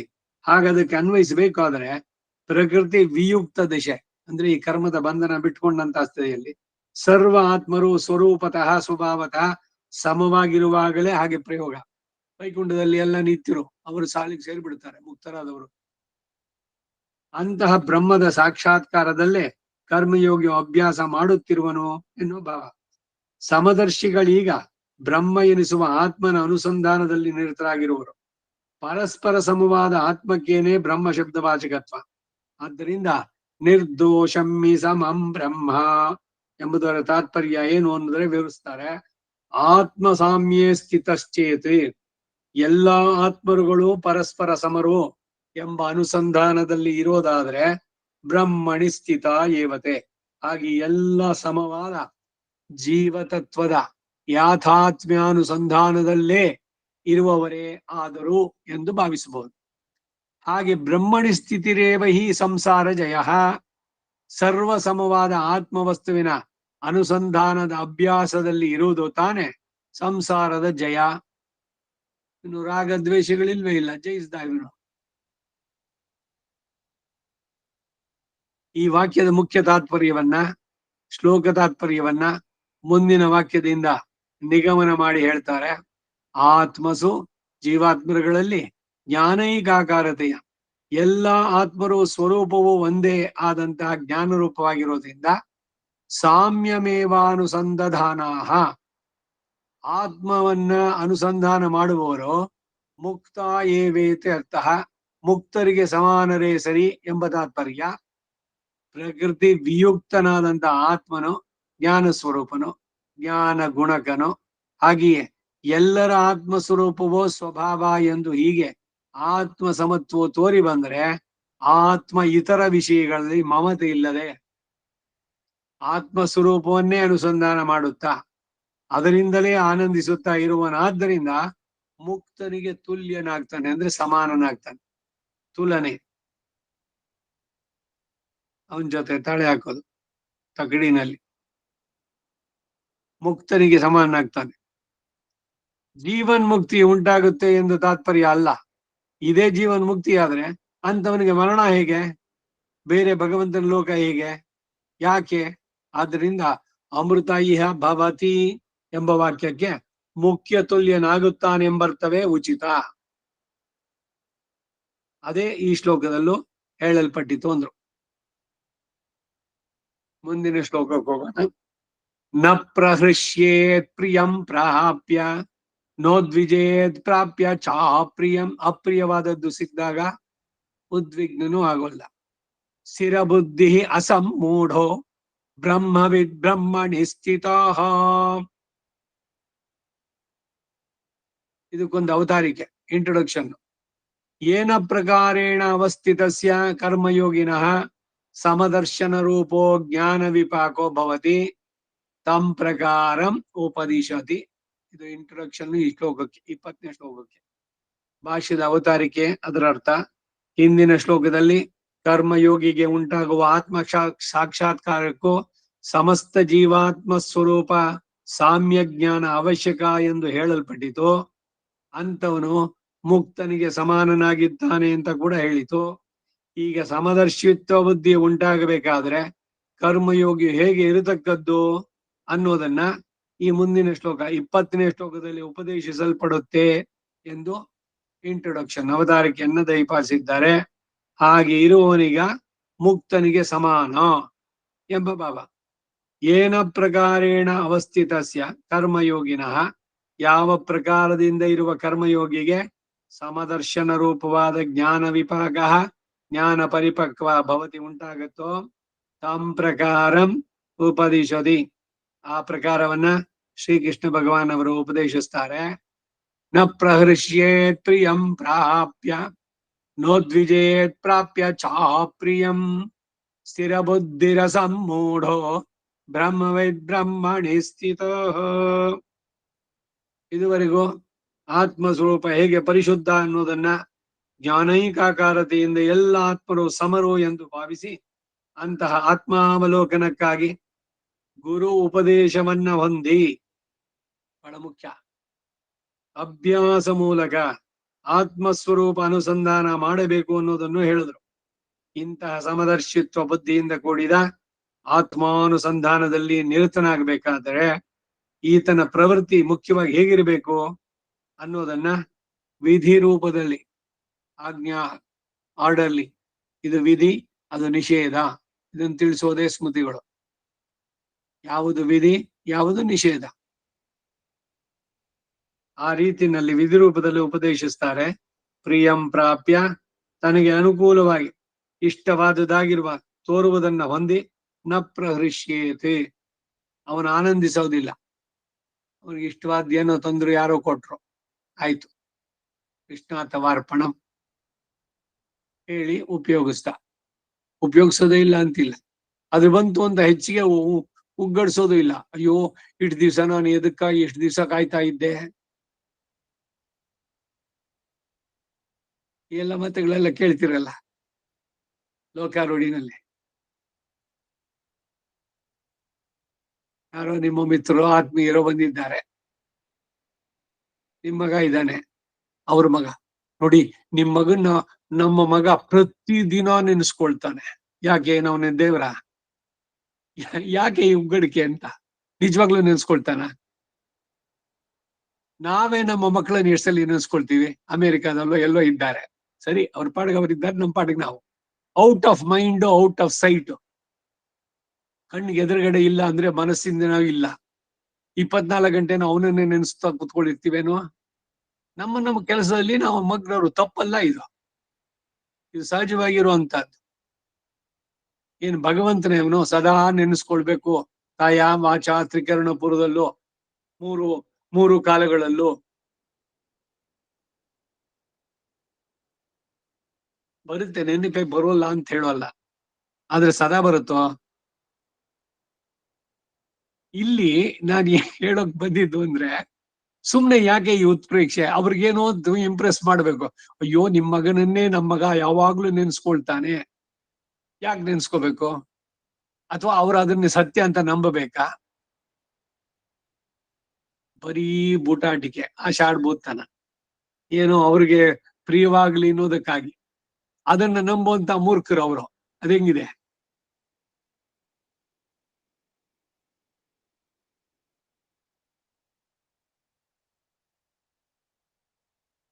ಭಗವಂತನ ಸದಾ ನೆನೆಸ್ಕೊಂಡ್ರೆ ಸಾಕು, ಇನ್ಯಾರನ್ನು ನೆನೆಸ್ಕೋಬೇಕಾಗಿಲ್ಲ.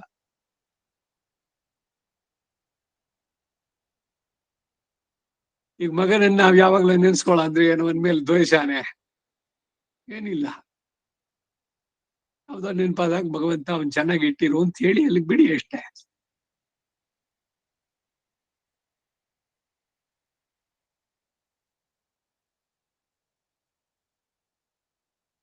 ಏನ ಪ್ರಕಾರೇಣ ಅವಸ್ಥಿತಸ್ಯ ಕರ್ಮಯೋಗಿನಃ, ಯಾವ ಪ್ರಕಾರದಿಂದ ಕರ್ಮಯೋಗಿಗೆ ಸಮದರ್ಶನ ರೂಪವಾದ ಜ್ಞಾನ ವಿಪಾಕ, ಜ್ಞಾನ ಪರಿಪಕ್ವತೆ ಬರುತ್ತೋ ತಂ ಪ್ರಕಾರಂ, ಆ ಪ್ರಕಾರ ಇಲ್ಲಿ ಹೇಳ್ತಾ ಇದ್ದಾರೆ.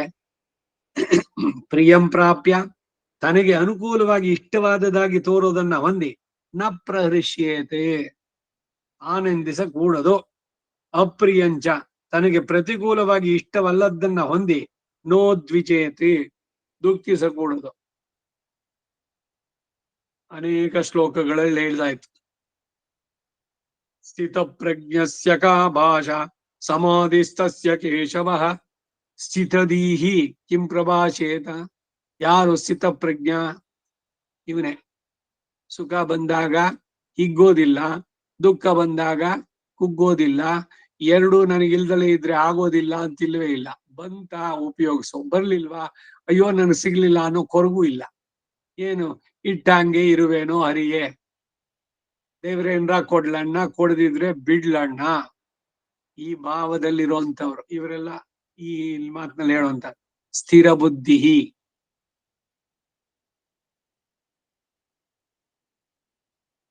ಅನುಕೂಲ ಅನುಭವವೇ ಸುಖ, ಪ್ರತಿಕೂಲ ಅನುಭವವೇ ದುಃಖ.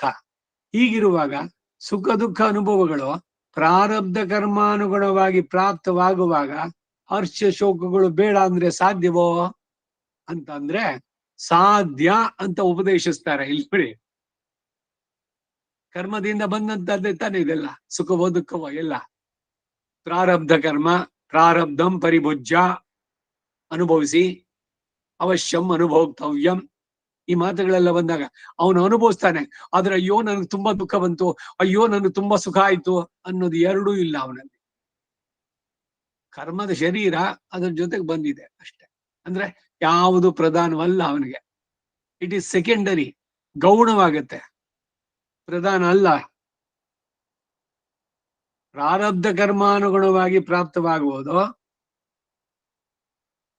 ಈ ಹರ್ಷ ಶೋಕ ಎಲ್ಲ, ಸುಖ ದುಃಖ, ಲಾಭ ನಷ್ಟ, ಮಾನ ಅಪಮಾನ, ಜಯ ಅಪಜಯ, ದ್ವಂದ್ವಾತೀತನಾಗೋ ಅರ್ಜುನ ಅಂತಂದ್ರೆ ಇದೇ ಸಂದೇಶ.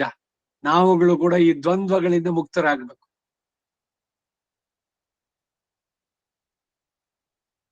ಸ್ಥಿರ ಬುದ್ಧಿಯಾಗಿಯೋ ಅಸಮ್ಮೂಢನಾಗಿಯೋ ಬ್ರಹ್ಮವಿದ್ ಬ್ರಹ್ಮಣಿ ಸ್ಥಿತನಾಗಿಯೂ ಇದ್ರೆ ಸಾಧ್ಯ ಎಂದು ಉತ್ತರಾರ್ಧದಿಂದ ಹೇಳ್ತಾರೆ. ಸ್ಥಿರ ಬುದ್ಧಿ ಅಸಮ್ಮೂಢೋ ಬ್ರಹ್ಮವಿತ್ ಬ್ರಹ್ಮಣಿ ಸ್ಥಿತ.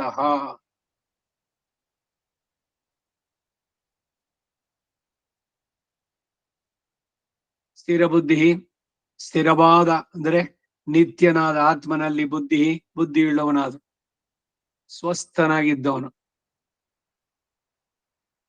ಅಸ್ಥಿರವಾದ ದೇಹದಲ್ಲಿ ಬುದ್ಧಿ ಇರುವವನಿಗಾದ್ರೂ ಪ್ರಿಯ ಅಪ್ರಿಯಗಳ ಭಾವನೆಯಿಂದ ಸುಖ ದುಃಖಗಳು ತಪ್ಪಿದ್ದಲ್ಲ ಎಂಬುದು ಇದರಿಂದ ಸೂಚಿತ. ದೇಹಾತ್ಮ ಭ್ರಮೆ ಹೋದ್ರೆ ಮಾತ್ರ ಈ ಮಟ್ಟಕ್ಕೆ ಸೇರೋಕ್ಕಾಗತ್ತೆ. ನಮ್ಮಾಳ್ವಾರ ಇದ್ದಂತೆ, ಅವ್ರನ್ನ ಕೇಳಿ, ಜ್ಞಾನ ಆನಂದಮಯ ಆತ್ಮಾನವರು. ನೀವು ಯಾರು? ಕಾರಿಮಾರನ್ ದಂಪತಿಗಳಿಗೆ ನಾನು ಹುಡ್ದವನು, ಏನು ತಿನ್ಲಿಲ್ಲ, ಇಲ್ಲಿ ಬಂದ್ ಮನಸ್ಸು ಇದ್ರಲ್ಲಿ ಕೂತ್ಕೊಂಡೆ ಹುಣಸೆ ಮರದ ಕೆಳಗೆ ಜಪ ಮಾಡ್ತಾ ಇದ್ದೀನಿ, ಏನಾರು ಹೇಳ್ಕೊಳ್ತಾರೇನೋ. ಆ ಶರೀರ ಏನ್ ತಿನ್ನೇ ಇದ್ರು ಆ ಶರೀರ ಬೆಳೀತು.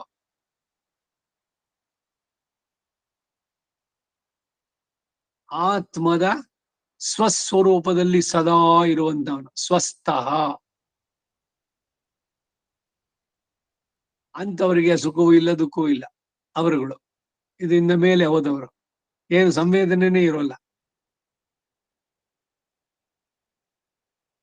ಅಸ್ಥಿರವಾದ ದೇಹದಲ್ಲಿ ಬುದ್ಧಿ ಇರುವವನಿಗಾದ್ರು, ಅಂದ್ರೆ ಶರೀರವೇ ನಾನು ಅನ್ನೋ ಅಂತ ಅನ್ಕೊಳ್ಳೋವನು, ಅವನಿಗೆ ಪ್ರಿಯ ಭಾವನೆಯಿಂದ ಸುಖ ದುಃಖಗಳು ತಪ್ಪಿದ್ದಲ್ಲ. ದೇಹಾತ್ಮ ಭ್ರಮದಿಂದ ಕೂಡಿದ ಸಮ್ಮೂಢನಿಗೂ ಸುಖ ದುಃಖಗಳು ತಪ್ಪಿದ್ದಲ್ಲ.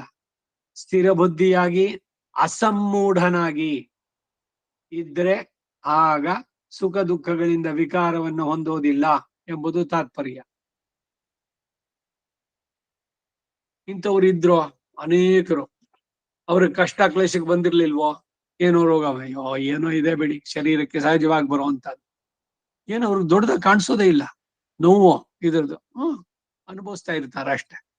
ಆದ್ರೆ ಆ ನೋವಿನ ಅನುಭವ ಅಷ್ಟು ಬೇರೆಯವ್ರಿಗೆ ಏನು ಇದೆಯೋ ಅದರ ಆ ಮಟ್ಟಕ್ಕೆ ಇವ್ರಿಗಿಲ್ಲ ಅನುಸಂಧಾನ.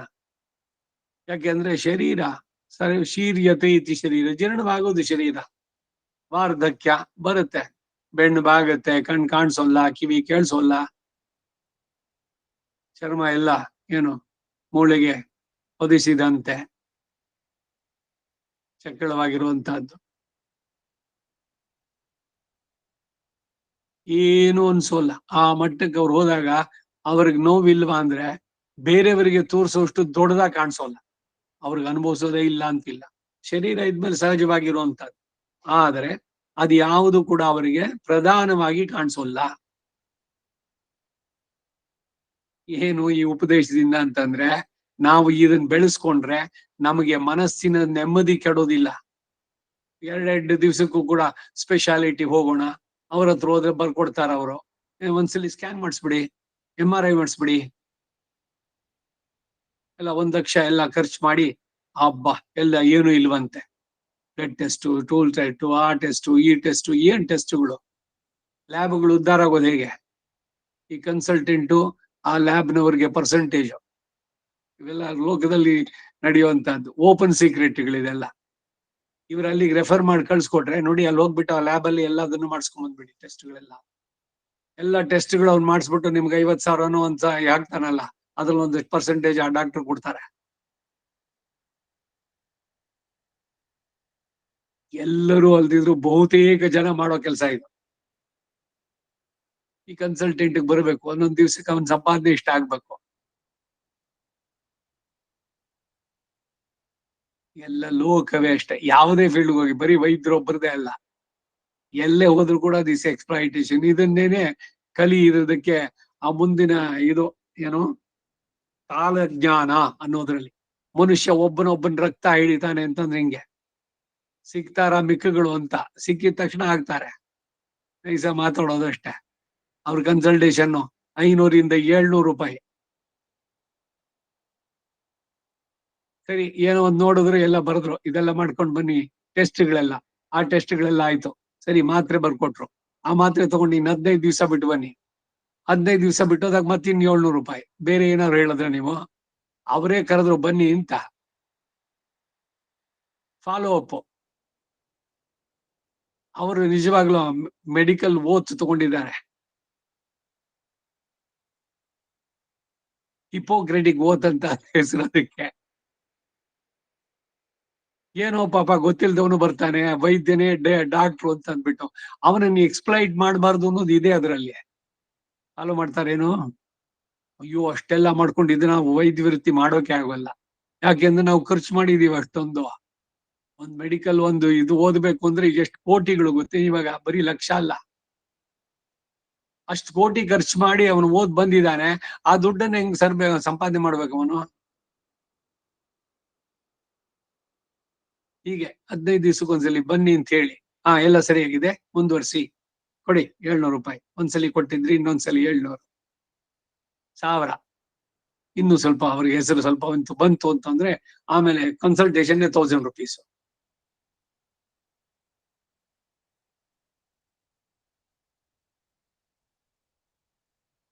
ಯಾಕೆ ಎಲ್ಲ ಮಾತು ಅಂತಂದ್ರೆ, ಮನಸ್ಸಿನ ನೆಮ್ಮದಿ ಕಳ್ಕೊಂಡ್ರೆ ಈ ತರದೆಲ್ಲ ಆಗೋದು. ಡಾಕ್ಟರ್ ಹತ್ರ ಹೋಗ್ಬೇಡಿ ಅಂತ ಹೇಳ್ತಾ ಇಲ್ಲ ನಾನು. ತಲೆ ಕೆಡ್ಸ್ಕೋಬಾರ್ದು, ಮನಸ್ಸಿನ ನೆಮ್ಮದಿ ಕೆಡ್ಸ್ಕೋಬಾರ್ದು. ಭಗವಂತ ಇದ್ದಾನೆ, ಕಾಪಾಡ್ತಾನೆ. ಏನ್ ಮಾಡ್ಬೇಕು ಅದು ಮನುಷ್ಯ ಪ್ರಯತ್ನ ಎಷ್ಟು ಅಷ್ಟು ಮಾಡಿ ಬಿಟ್ಬಿಡ್ಬೇಕು. ಯಾವುದು ಅತಿ ತೀವ್ರವಾಗಿ ಆಗೋದಲ್ಲ. ಶರೀರಕ್ಕೆಲ್ದೆ ಇನ್ನೇನ್ ಮರಕ್ ಬರುತ್ತೆ, ಕಲ್ಲಿಗೆ ಬರುತ್ತೇನು ರೋಗ? ಬರೋದು ಇದಕ್ಕೇನೆ.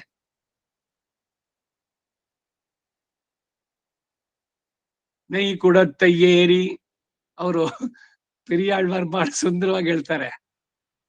ತುಪ್ಪದ ಕುಡಿಕೆ ಇದೆಯಲ್ಲ, ಅದಕ್ಕೆ ಏರಿ ಬರುವಂತ ಇರುವೆಗಳು, ಕೆಂಪಿರುವೆಗಳು, ಆ ರೀತಿ ನೋವುಗಳೇ ಈ ಶರೀರವನ್ನ ಎಲ್ಲ ಕಡೆನಲ್ಲೂ ಕಿತ್ತಿ ತಿನ್ನೋದಕ್ ಬರುವಂತವ್ರೆ. ನೀವು ಬೇರೆ ಇನ್ನೊಂದು ಶರೀರ ನೋಡ್ಕೊಳ್ಳಿ. ಇದೀಗ ಬ್ರಹ್ಮಪುರ, ಭಗವಂತ ಇದ್ದಾನೆ, ಇಲ್ಲಿ ನಿಮ್ಗೆ ಜಾಗ ಇಲ್ಲ ಅಂತ ಹೇಳ್ತಾರೆ, ಉದಾಹರಣೆ. ಹಾಗೆ ಮನಸ್ಸಿನ ನೆಮ್ಮದಿ ಕಳ್ಕೋಬಾರ್ದು. ಡಾಕ್ಟರ್ ಹತ್ರ ಹೋಗ್ಬೇಡಿ ಅಂತಲ್ಲ, ಹೋಗಿ. ಅದು ಯಾವುದು ತೀವ್ರವಾಗಬಾರ್ದು. ಭಗವಂತನ ನಂಬಿ ಅವನೇ ಮಾರ್ಗದರ್ಶನ ತೋರಿಸ್ತಾನೆ. ಏನೆಲ್ಲ ಡಾಕ್ಟರ್ ಹತ್ರ MRI ಎಲ್ಲ ಮಾಡ್ಕೊಂಡ್ ಬಂದ್ಬಿಟ್ರೆ ಇನ್ನೊಂದ್ 150 ವರ್ಷ ಬದುಕ್ತಿರೇನು? ಹಾಗಂತ ಎಲ್ಲ ಬಿಟ್ಬಿಟ್ಟು ಏನೋ ಒಂದು ರೋಗದ್ದು ಕೇರ್ಲೆಸ್ ಆಗಿರಿ ಅಂತ ಖಂಡಿತ ಹೇಳೋಲ್ಲ. ಇರೋವಾಗ ಚೆನ್ನಾಗಿರ್ಬೇಕು, ಅಷ್ಟಕ್ಕೇನೋ ಅಷ್ಟೇ. ಆದ್ರೆ ತಲೆ ಕೆಡ್ಸ್ಕೊಳ್ಬಾರ್ದು ಅಷ್ಟೇ. ದಟ್ ಸಾರಾಂಶ ಅಷ್ಟೇನೆ. ಶಾಂತವಾಗಿರ್ಬೇಕು. ಸುಖ ಬಂದಾಗ ಹಿಗ್ಬಾರ್ದು, ದುಃಖ ಬಂದಾಗ ಕುಗ್ಬಾರ್ದು.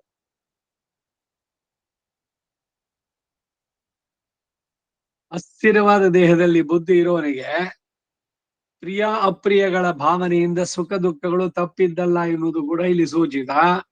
ದೇಹಾತ್ಮ ಭ್ರಮೆಯಿಂದ ಕೂಡಿದ ಸಮ್ಮೂಢನಿಗೂ ಸುಖ ದುಃಖಗಳು ತಪ್ಪಿದ್ದಲ್ಲ. ಸ್ಥಿರ ಬುದ್ಧಿಯಾಗಿ ಅಸಮ್ಮೂಢನಾಗಿ ಇದ್ದರೆ ಆಗ ಸುಖ ದುಃಖಗಳಿಂದ ವಿಕಾರವನ್ನು ಹೊಂದೋದಿಲ್ಲ ಎನ್ನುವುದು ತಾತ್ಪರ್ಯ. ನಿತ್ಯವಾದ ಆತ್ಮಸ್ವರೂಪದಲ್ಲೇ ಮನಸ್ಸು ಸಕ್ತವಾದದ್ದಾಗಿ ಮತ್ತು ಅಸಮ್ಮೂಢ ಸಂಪೂರ್ಣ ಮೂಢನು ಯಾರು ಅಂತಂದ್ರೆ ದೇಹಾತ್ಮ ಭ್ರಮೆ ಉಳ್ಳವನು. ಹೇ ಮರ್ತ್ಯಾಹ ಪರಮಂ ಹಿತಂ ಶೃಣುತವೋ ವಕ್ಷಾಮಿ ಸಂಕ್ಷೇಪತಃ. ಅದೇ ಮರ್ತ್ಯಾಹ ಅಂದ್ರೆ ಅದು ಹೇಳುದು ಹಿತ ಮೂಡ್ರೇನೆ ಅಂತ. ದೇಹಾತ್ಮ ಭ್ರಮೆಯಿಂದ ಬಿಟ್ಟಿಲ್ಲದೆ ಇರೋರು. ನಿಮಗೆ ಒಂದು ಬಹಳ ಸೂಕ್ಷ್ಮವಾದದ್ದು ಹೇಳ್ತೀನಿ ಕೇಳಿ ಅಂತ.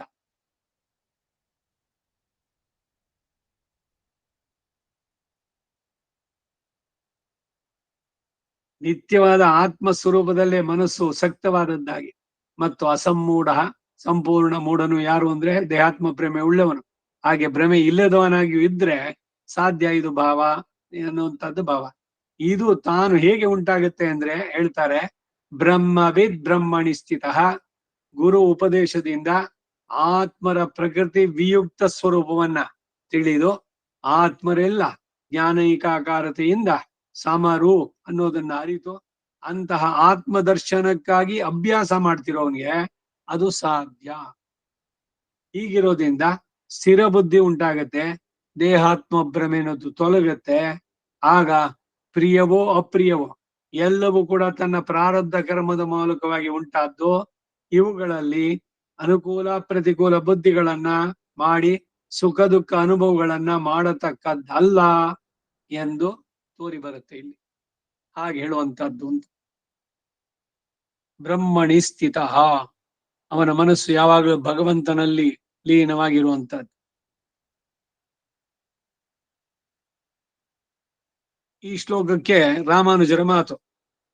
ಯಾದೃಶ ದೇಹಸ್ತಸ್ಯ ಯದವಸ್ತಸ್ಯ ಪ್ರಾಚೀನ ಕರ್ಮ ವಾಸನೆಯ ಯತ್ ಪ್ರಿಯಂ ಭವತಿ ಯಚ್ಚ ಅಪ್ರಿಯಂ ಭವತಿ ತದುಭಯಂ ಪ್ರಾಪ್ಯ ಹರ್ಷೋದ್ವೇಗೌ ನ ಕುರ್ಯಾತ್. ಕಥಂ ಸ್ಥಿರ ಬುದ್ಧಿ ಸ್ಥಿರೇ ಆತ್ಮನಿ ಬುದ್ಧಿ ಯಸ್ಯ ಸಹ ಸ್ಥಿರ ಬುದ್ಧಿ. ಆತ್ಮನಲ್ಲೇ ಸ್ಥಿರ ಬುದ್ಧಿಯುಳ್ಳವನು.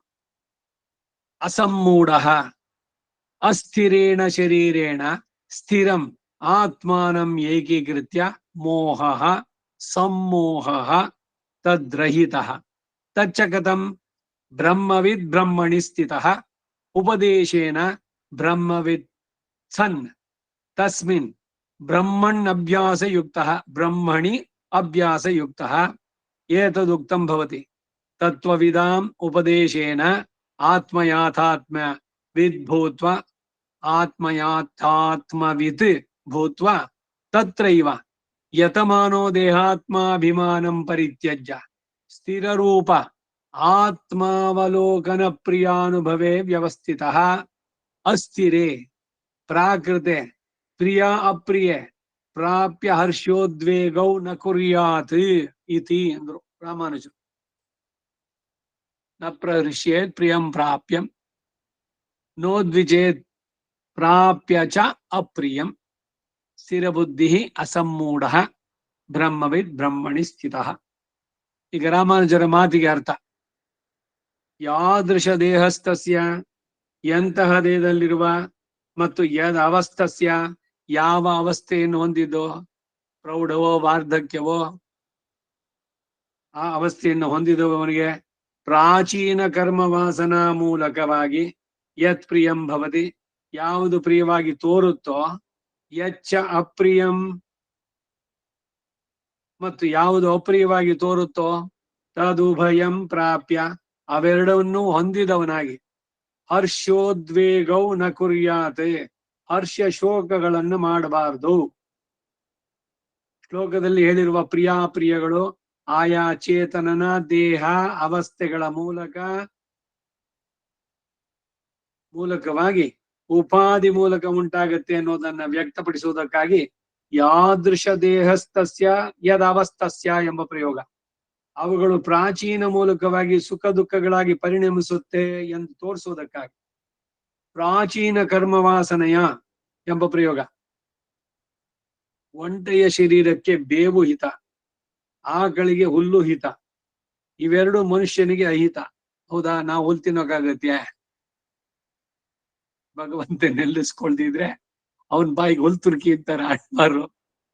ಅನ್ನ ತಿನ್ನೋಬೇಡಿ, ಕಿತ್ಕೊಳ್ಳಿ ಅನ್ನನ ತೆಗೆದ್ಬಿಟ್ಟು ಅವನ್ ಬಾಲಿಗೆ ಹೂವಿ ಉತ್ತಿಸಿ, ಅಂದ್ರೆ ಪಶುವಿಗೆ ಸಮಾನ ಅವನು. ಜ್ಞಾನೇನ ಹೀನಃ ಪಶುಭಿ ಸಮಾನಃ, ಸುಭಾಷಿತಕಾರ.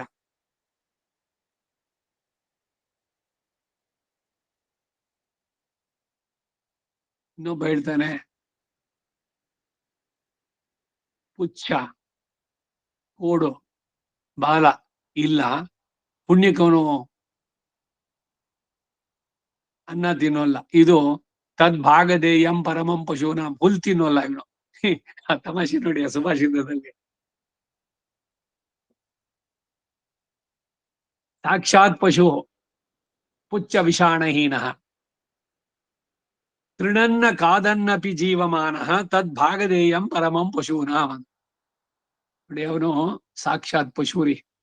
ಏನು ಅಂದ್ರೆ ಪುಚ್ಛ ವಿಷಾಣಹೀನ, ಬಾಲ ಕೋಡು ಇವುಗಳಿಲ್ಲ ಅಷ್ಟೇ, ನೋಡೋಕೆ ಮನುಷ್ಯನ ಕಾಣಿಸ್ತಾನೆ.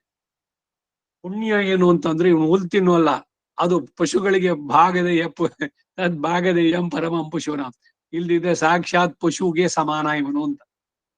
ಜ್ಞಾನ ಇಲ್ಲದವನನ್ನ ಪಶುವಿಗೆ ಹೋಲಿಸುವಂತಹದ್ದು.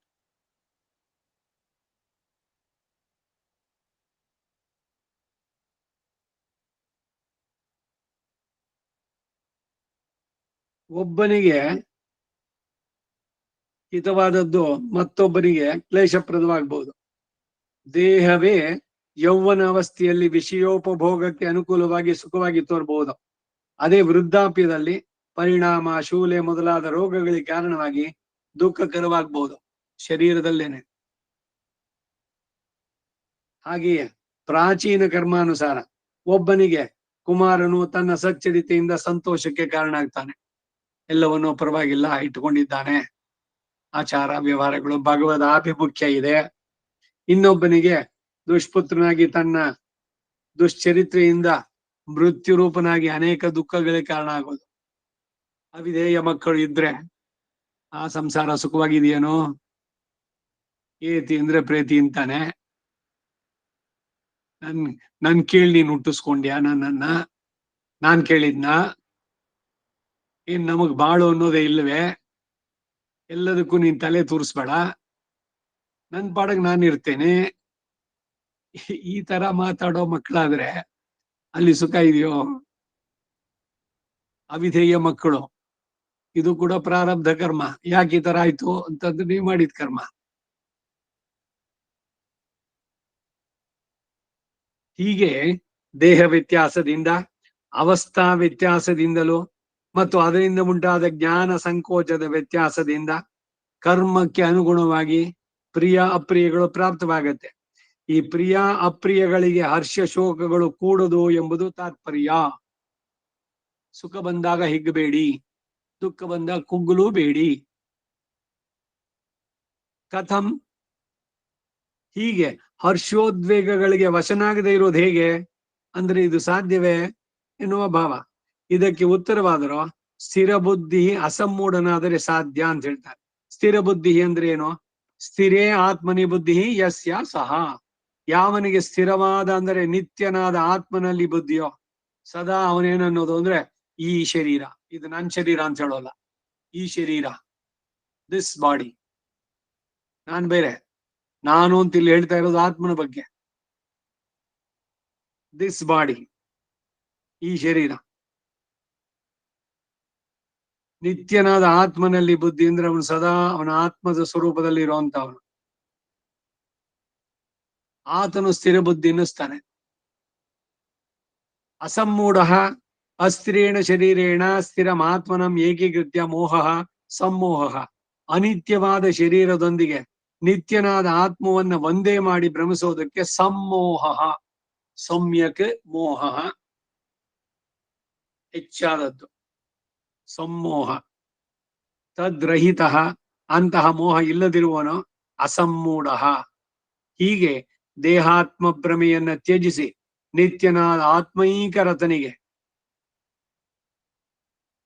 ಆತ್ಮರತಿ, ಆತ್ಮಕಾಮ, ಆಪ್ತಕಾಮ, ಎಲ್ಲ ಪದಗಳು ಅವನಿಗೆ ಜೀವಾತ್ಮನ ಸ್ವರೂಪದಲ್ಲೇ ಸದಾ ಇರುವಂತ.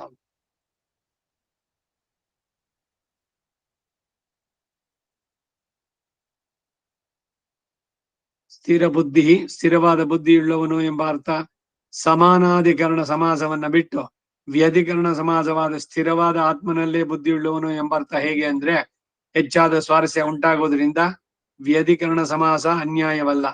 ಅಸಮ್ಮೂಢ ಎಂಬುದಕ್ಕೆ ಅನಿತ್ಯವಾದ ದೇಹದೊಂದಿಗೆ ಆತ್ಮನನ್ನ ಏಕೀಭವಿಸದೇ ಇರುವಿಕೆ ಎಂದು ಹೇಗೆ ಅರ್ಥ ಅಂತ ಆಕ್ಷೇಪಿಸಿದ್ರೆ, ಸಮಿತಿ ಏಕೀಕಾರೇ ಎಂದಿರೋದ್ರಿಂದ ಉಪಸರ್ಗದಿಂದ ಆ ಅರ್ಥ ಇಲ್ಲಿ ದ್ಯೋತಿತ.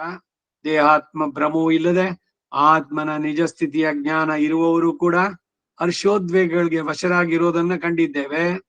ಅಂತವರಿಗೆ ತಾನೇ ಹೇಗೆ ಸಾಧ್ಯ ಎಂದು ಶಂಕಿಸಿ ಅದಕ್ಕೆ ಉತ್ತರ ಹೇಳಲ್ಪಡುತ್ತೆ. ತಚ್ಚ ಕಥಂ, ಅದು ಕೂಡ ಹೇಗೆ. ಇಲ್ಲಿ ತತ್ ಎಂದರೆ ಸ್ಥಿರ ಬುದ್ಧಿತ್ವ, ಅಸಮ್ಮೂಢತ್ವ ಎರಡನ್ನು ಉಂಟಾಗಿರೋದು.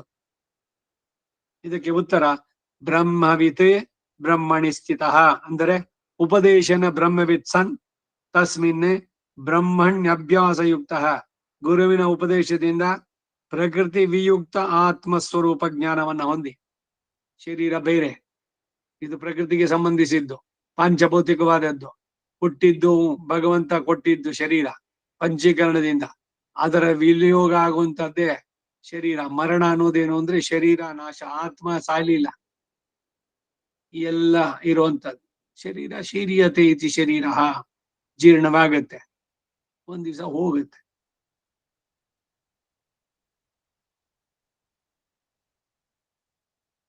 ಹೀಗೆ ಗುರುವಿನ ಉಪದೇಶದಿಂದ ಪ್ರಕೃತಿ ವಿಯುಕ್ತ ಆತ್ಮಸ್ವರೂಪ ಜ್ಞಾನವನ್ನು ಹೊಂದಿದವನಾಗಿ ತಸ್ಮಿನ್ ಬ್ರಹ್ಮಣಿ, ಆ ಪ್ರಕೃತಿ ವಿಯುಕ್ತ ಆತ್ಮಸ್ವರೂಪದಲ್ಲಿ ಜೀವಸ್ವರೂಪದಲ್ಲಿ ಅಭ್ಯಾಸಯುಕ್ತ, ಅನುಸಂಧಾನದ ಮೂಲಕ ಅಭ್ಯಾಸವುಳ್ಳವನಾಗಿರ್ತಕ್ಕದ್ದು. ಇದಕ್ಕೇನೆ ಅಷ್ಟಾಕ್ಷರಿ ದಿವಸಾನು 108 ಹೇಳಿ. ಅದೇನ್ 108 ಯಾಕೆ ಹೇಳ್ಬೇಕು ಅಂತಂದ್ರೆ, ನಾನು ನನ್ನವನಲ್ಲ, ನಾನೇ ನನ್ನವನಲ್ಲ ಅಂದಾಗ ನನ್ನದು ಅನ್ನೋದು ಏನೂ ಇಲ್ಲ. ಇಷ್ಟು ದೊಡ್ಡದಾಯ್ತು. ಅದಕ್ಕೆ ಅಷ್ಟಾಕ್ಷರಿ. ಅಹಂ ನಾರಾಯಣಾಯ ಭವೇಯಂ ನ ಮಮ ಸ್ಯಾಂ. ನಾನು ನಾರಾಯಣನಿಗೆ ಸೇರಿದವನು, ನಾನು ನನ್ನವನಲ್ಲ. ಅಭ್ಯಾಸಯುಕ್ತ, ಅನುಸಂಧಾನದ ಮೂಲಕ. ಏತದುಕ್ತಂ ಭವತಿ, ಈ ಶ್ಲೋಕದಲ್ಲಿ ಈ ಅಭಿಪ್ರಾಯ ಈಗ ಬೋಧಿಸಲ್ಪಟ್ಟಿತು. ಏನು ಅಂದ್ರೆ, ತತ್ವವಿದಾಂ ಉಪದೇಶೇನ, ಬಾಹ್ಯ ಕುದೃಷ್ಟಿಗಳ ಉಪದೇಶಕ್ಕೆ ಮನವನ್ನು ಕೊಡದೆ. ಅಯ್ಯೋ ಅವ್ರೇನೋ ಹೇಳ್ತಾರೆ, ಬನ್ನಿ ಹೋಗೋಣ. ವಿ ಪುರಂನಲ್ಲಿ ಹೋದ್ರೆ ಶನಿವಾರ ಸ್ಪೆಷಲ್ಗಳು ಮಾಡಿರ್ತಾರೆ, ಹೊಸ ಹೊಸ ತಿಂಡಿಗಳು. ಏನ್ ರುಚಿಯಾಗಿರೋದು ಗೊತ್ತಾ, ನೆನೆಸ್ಕೊಂಡ್ರೆ ಬಾಯಿನಲ್ಲಿ ನೀರು ಉರುತ್ತೆ. ಕೇಳ್ತಾ ಇದ್ರೆ ಇಷ್ಟ ಆಗತ್ತಲ್ವೇ, ಹೋಗೋಣ ನಾವು ಒಂದ್ಸಲಿ ಟೆಸ್ಟ್ ಮಾಡೋಣ, ತಿಂಡಿ ಸ್ವೀಟ್ ಅಂತ.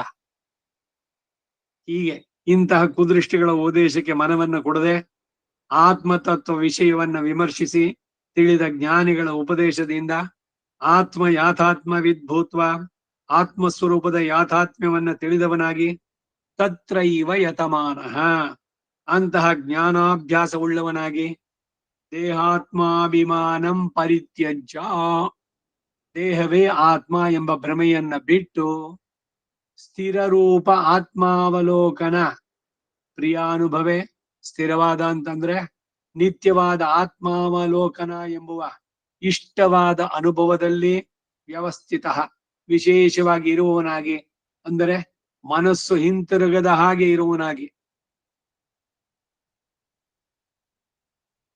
ಮೂರೊತ್ತು ಇದ್ರಲ್ಲೇ ಇರ್ಲಿಕ್ಕಾಗತ್ತಾ? ಏನಾದ್ರು ಒಂಚೂರು ಟೇಸ್ಟ್ ಬೇರೆ ಬೇಡ್ವೆ? ಹೊಸ ರುಚಿ ಮತ್ತೊಂದು. ಆ ರುಚಿ ಅದು ತುಂಬಾ ಚೆನ್ನಾಗಿ ಮಾಡಿತ್ತು, ತುಪ್ಪ ಜಾಸ್ತಿ ಹಾಕ್ಬಿಡ್ತಾರೆ ಒಬ್ಬಟ್ಟಿಗೆ ಅಂತಂದ್ರೆ ಅದೇನು ಭಗವದ್ ಅರ್ಪಿತ್ವೆ? ಸಂಕಲ್ಪ ಸುರಿಯೋದಲ್ಲೇ ಹೇಳ್ತಾರೆ.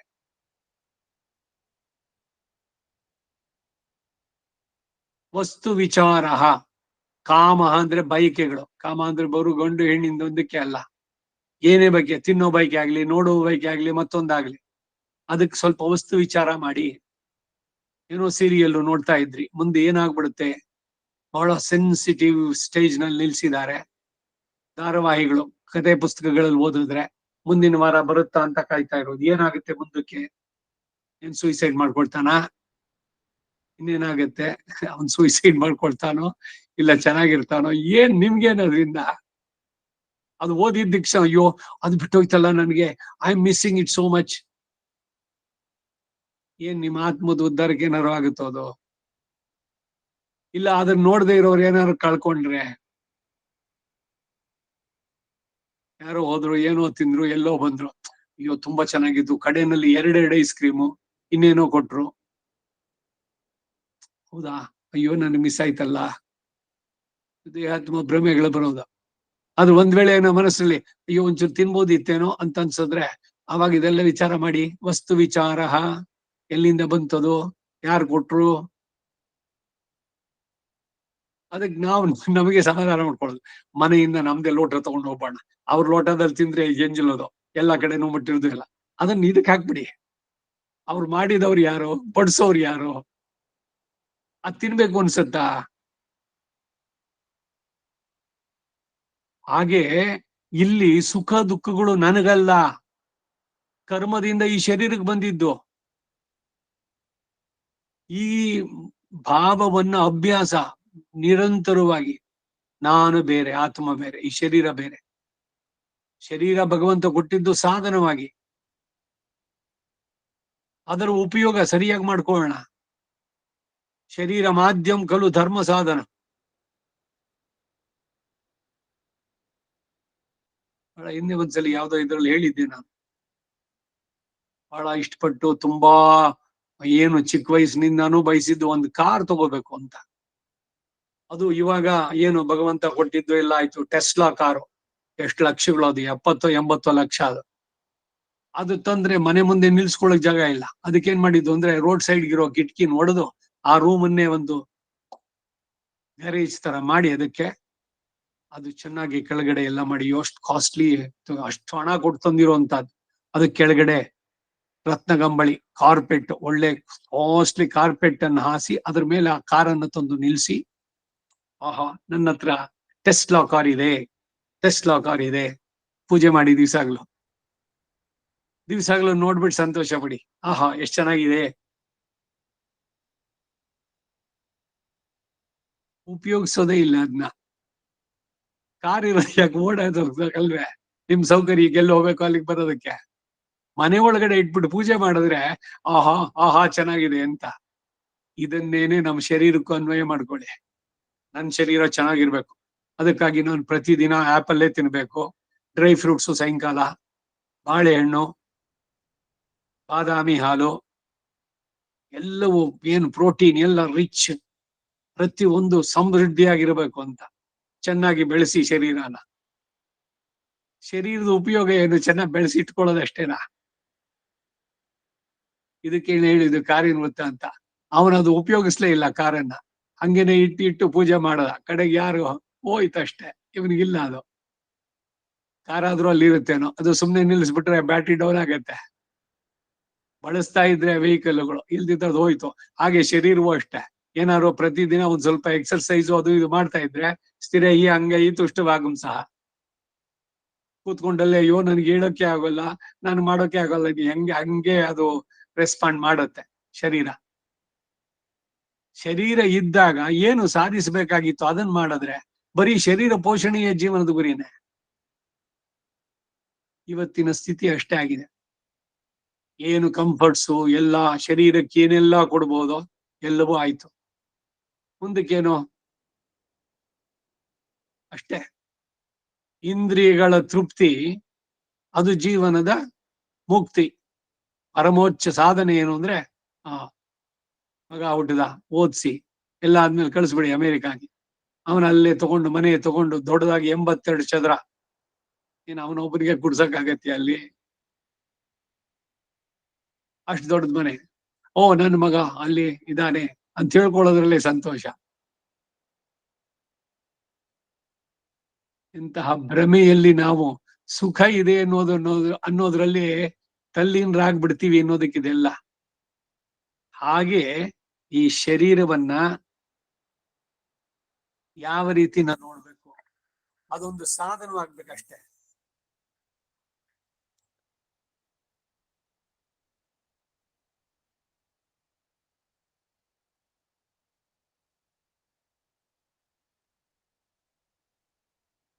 ಸ್ಥಿರ ರೂಪ ಆತ್ಮಾವಲೋಕನ ಪ್ರಿಯಾನುಭವೇ. ಸ್ಥಿರವಾದಂದ್ರೆ ನಿತ್ಯವಾದ ಆತ್ಮಾವಲೋಕನ ಎಂಬ ಇಷ್ಟವಾದ ಅನುಭವದಲ್ಲಿ ವ್ಯವಸ್ಥಿತ. ಶರೀರವೇ ನಾನಲ್ಲ ಅನ್ನುವ ಅನುಸಂಧಾನ ಸದಾ ಇರಬೇಕು. ನಾನಲ್ಲ ಈ ಶರೀರ. ಅದು ಬಹಳ ಮುಖ್ಯವಾಗಿ ಬರ್ಬೇಕಾದ. ಅಸ್ಥಿರೇ ಪ್ರಾಕೃತೆ ಪ್ರಿಯಾ ಪ್ರಿಯೇ ಪ್ರಾಪ್ಯ. ಅಸ್ಥಿರವಾದ ದೇಹ ಸಂಬಂಧವಾದ ಇಷ್ಟ ಅನಿಷ್ಟಗಳನ್ನ ಹೊಂದಿದವನಾಗಿ ಹರ್ಷ ಉದ್ವೇಗ ಹರ್ಷ ಶೋಕಗಳನ್ನ ನ ಕುರ್ಯಾತ್ ಇತಿ ಮಾಡತಕ್ಕದ್ದಲ್ಲೂ ಅಲ್ಲ ಅನ್ನೋದು ಶೋಕದ ಅಭಿಪ್ರಾಯ. ಅಂದ್ರೆ ಸುಖ ಬಂದಾಗ ಸುಖ ಬಂತು ಅಂತ ಹಿಗ್ಗಬೇಡಿ ಅಂತಾನೆ ಸಂದೇಶ ಇಲ್ಲಿ. ದುಃಖ ಬಂದಾಗ ಅತಿಯಾಗಿ ಕುಗ್ಲೂಬೇಡಿ, ದುಃಖ ಪಡಬೇಡಿ. ಏನು ಭಾವನೆಗಳು ಅಂದ್ರೆ ಅದಕ್ಕೆ ಯಾವಾಗ ಅದು ಹೇಗೆ ಬಿಡಿಸ್ಕೊಳ್ಳೋದು ಅನ್ನೋದು ಮೆಡಿಸಿನ್ ಇದು ಕೂಡ ಹೇಳಿದ್ದಾರೆ. ಹೇಗೆ ಅದಕ್ಕೆ ಯಾವ ರೀತಿ ನೋಡ್ಬೇಕು ಅಂತ. ಕರ್ಮ ಎತ್ತವಾಗಿ ಬಂದಿದ್ದು ಶರೀರದ ಮೂಲಕ, ಅದು ಶರೀರಕ್ಕೆ. ಆತ್ಮದ ಸ್ವರೂಪಕ್ಕೆ ಇದಕ್ಕೆ ಸಂಬಂಧಿಸಿದ್ದಲ್ಲ ಇದು.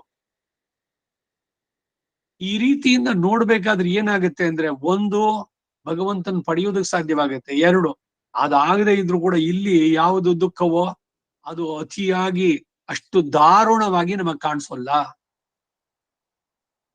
ಅದರಿಂದ ಸುಖ ದುಃಖಗಳನ್ನ ಸಮಾನ ದೃಷ್ಟಿಯಿಂದ ನೋಡುವಂತದ್ದು ಬರಬೇಕು. ಅದಕ್ಕೆ ಜ್ಞಾನ ಇರಬೇಕು, ಆತ್ಮಜ್ಞಾನ ಗುರುಪದೇಶದಿಂದ ಪಡೆದು ಅದನ್ನು ಮಾಡೋದು ಅಂತ. ಪ್ರಿಯಾಪ್ರಿಯಗಳು ಪ್ರಾರಬ್ಧ ಕರ್ಮಕ್ಕೆ ಅನುಗುಣವಾಗಿ ಪ್ರಾಪ್ತವಾಗುತ್ತೆ. ಆ ವಿಷಯದಲ್ಲಿ ಯಾವಾಗ ಕರ್ಮಯೋಗಿಗೆ ಹರ್ಷ ಶೋಕಗಳಿಲ್ಲವೋ ಆಗ ಆತನಿಗೆ ಆತ್ಮ ಯಾಥಾತ್ಮ ಸ್ವರೂಪವೋ ಎಲ್ಲಾ ಆತ್ಮರುಗಳು ಒಂದೇ ಎಂಬ ಸಮದರ್ಶಿತ್ವ ವಿಪಾಕ ದಶೆ ಉಂಟಾಯಿತು ಅಂತ ಹೇಳ್ಬೋದು ಎಂಬ ಅಭಿಪ್ರಾಯ. ಈ ಶ್ಲೋಕದಲ್ಲಿ ಬ್ರಹ್ಮ ಶಬ್ದ ಈ ಗ್ರಂಥದಲ್ಲೇ ಅನೇಕ ಕಡೆಗಳಲ್ಲಿ ಪ್ರಯೋಗ ಇರುವ ಹಾಗೆ ಪ್ರಕೃತಿ ವಿಯುಕ್ತ ಜೀವಾತ್ಮ ಸ್ವರೂಪವನ್ನೇ ಬೋಧಿಸುತ್ತೆ. ಪ್ರಕೃತಿಯಿಂದ ಬಿಟ್ಟಲ್ಪಟ್ಟಂತಹದ್ದು ದೇಹ ಆತ್ಮ ಒಂದೇ ಅನ್ನೋದಲ್ಲ, ಅದಕ್ಕೆ ವಿರುದ್ಧವಾಗಿ ಹೇಳುವಂತಹದ್ದು. ಬ್ರಹ್ಮವಿತ್ ಬ್ರಹ್ಮಣಿ ಸ್ಥಿತ ಎಂಬಲ್ಲಿ ಬ್ರಹ್ಮ ಶಬ್ದಕ್ಕೆ ಪರಬ್ರಹ್ಮ ಎಂಬ ಅರ್ಥವನ್ನು ಹೇಳಿದ್ರೆ ಪ್ರಕರಣ ಬಿಟ್ಟೋಗುತ್ತೆ. ನೋಡಿ, ಬಹಳ ಮುಖ್ಯವಾದಂತಹದ್ದು ಇವೆಲ್ಲ. ಇಲ್ಲಿ ಬ್ರಹ್ಮ ಅಂತ ಬಂದಿದ ತಕ್ಷಣ ಅದು ಚತುರ್ಮುಖ ಬ್ರಹ್ಮನೋ ಇಲ್ಲ ಪರಬ್ರಹ್ಮನೋ ಅಲ್ಲ. ಈ ಶ್ಲೋಕದಲ್ಲಿ ಈ ಅಧ್ಯಾಯದಲ್ಲಿ ಹೇಳಬೇಕಾದ್ರೆ ಅದು ಜೀವಾತ್ಮನಿಗೆ ಸಂಬಂಧಿಸಿದ್ದು.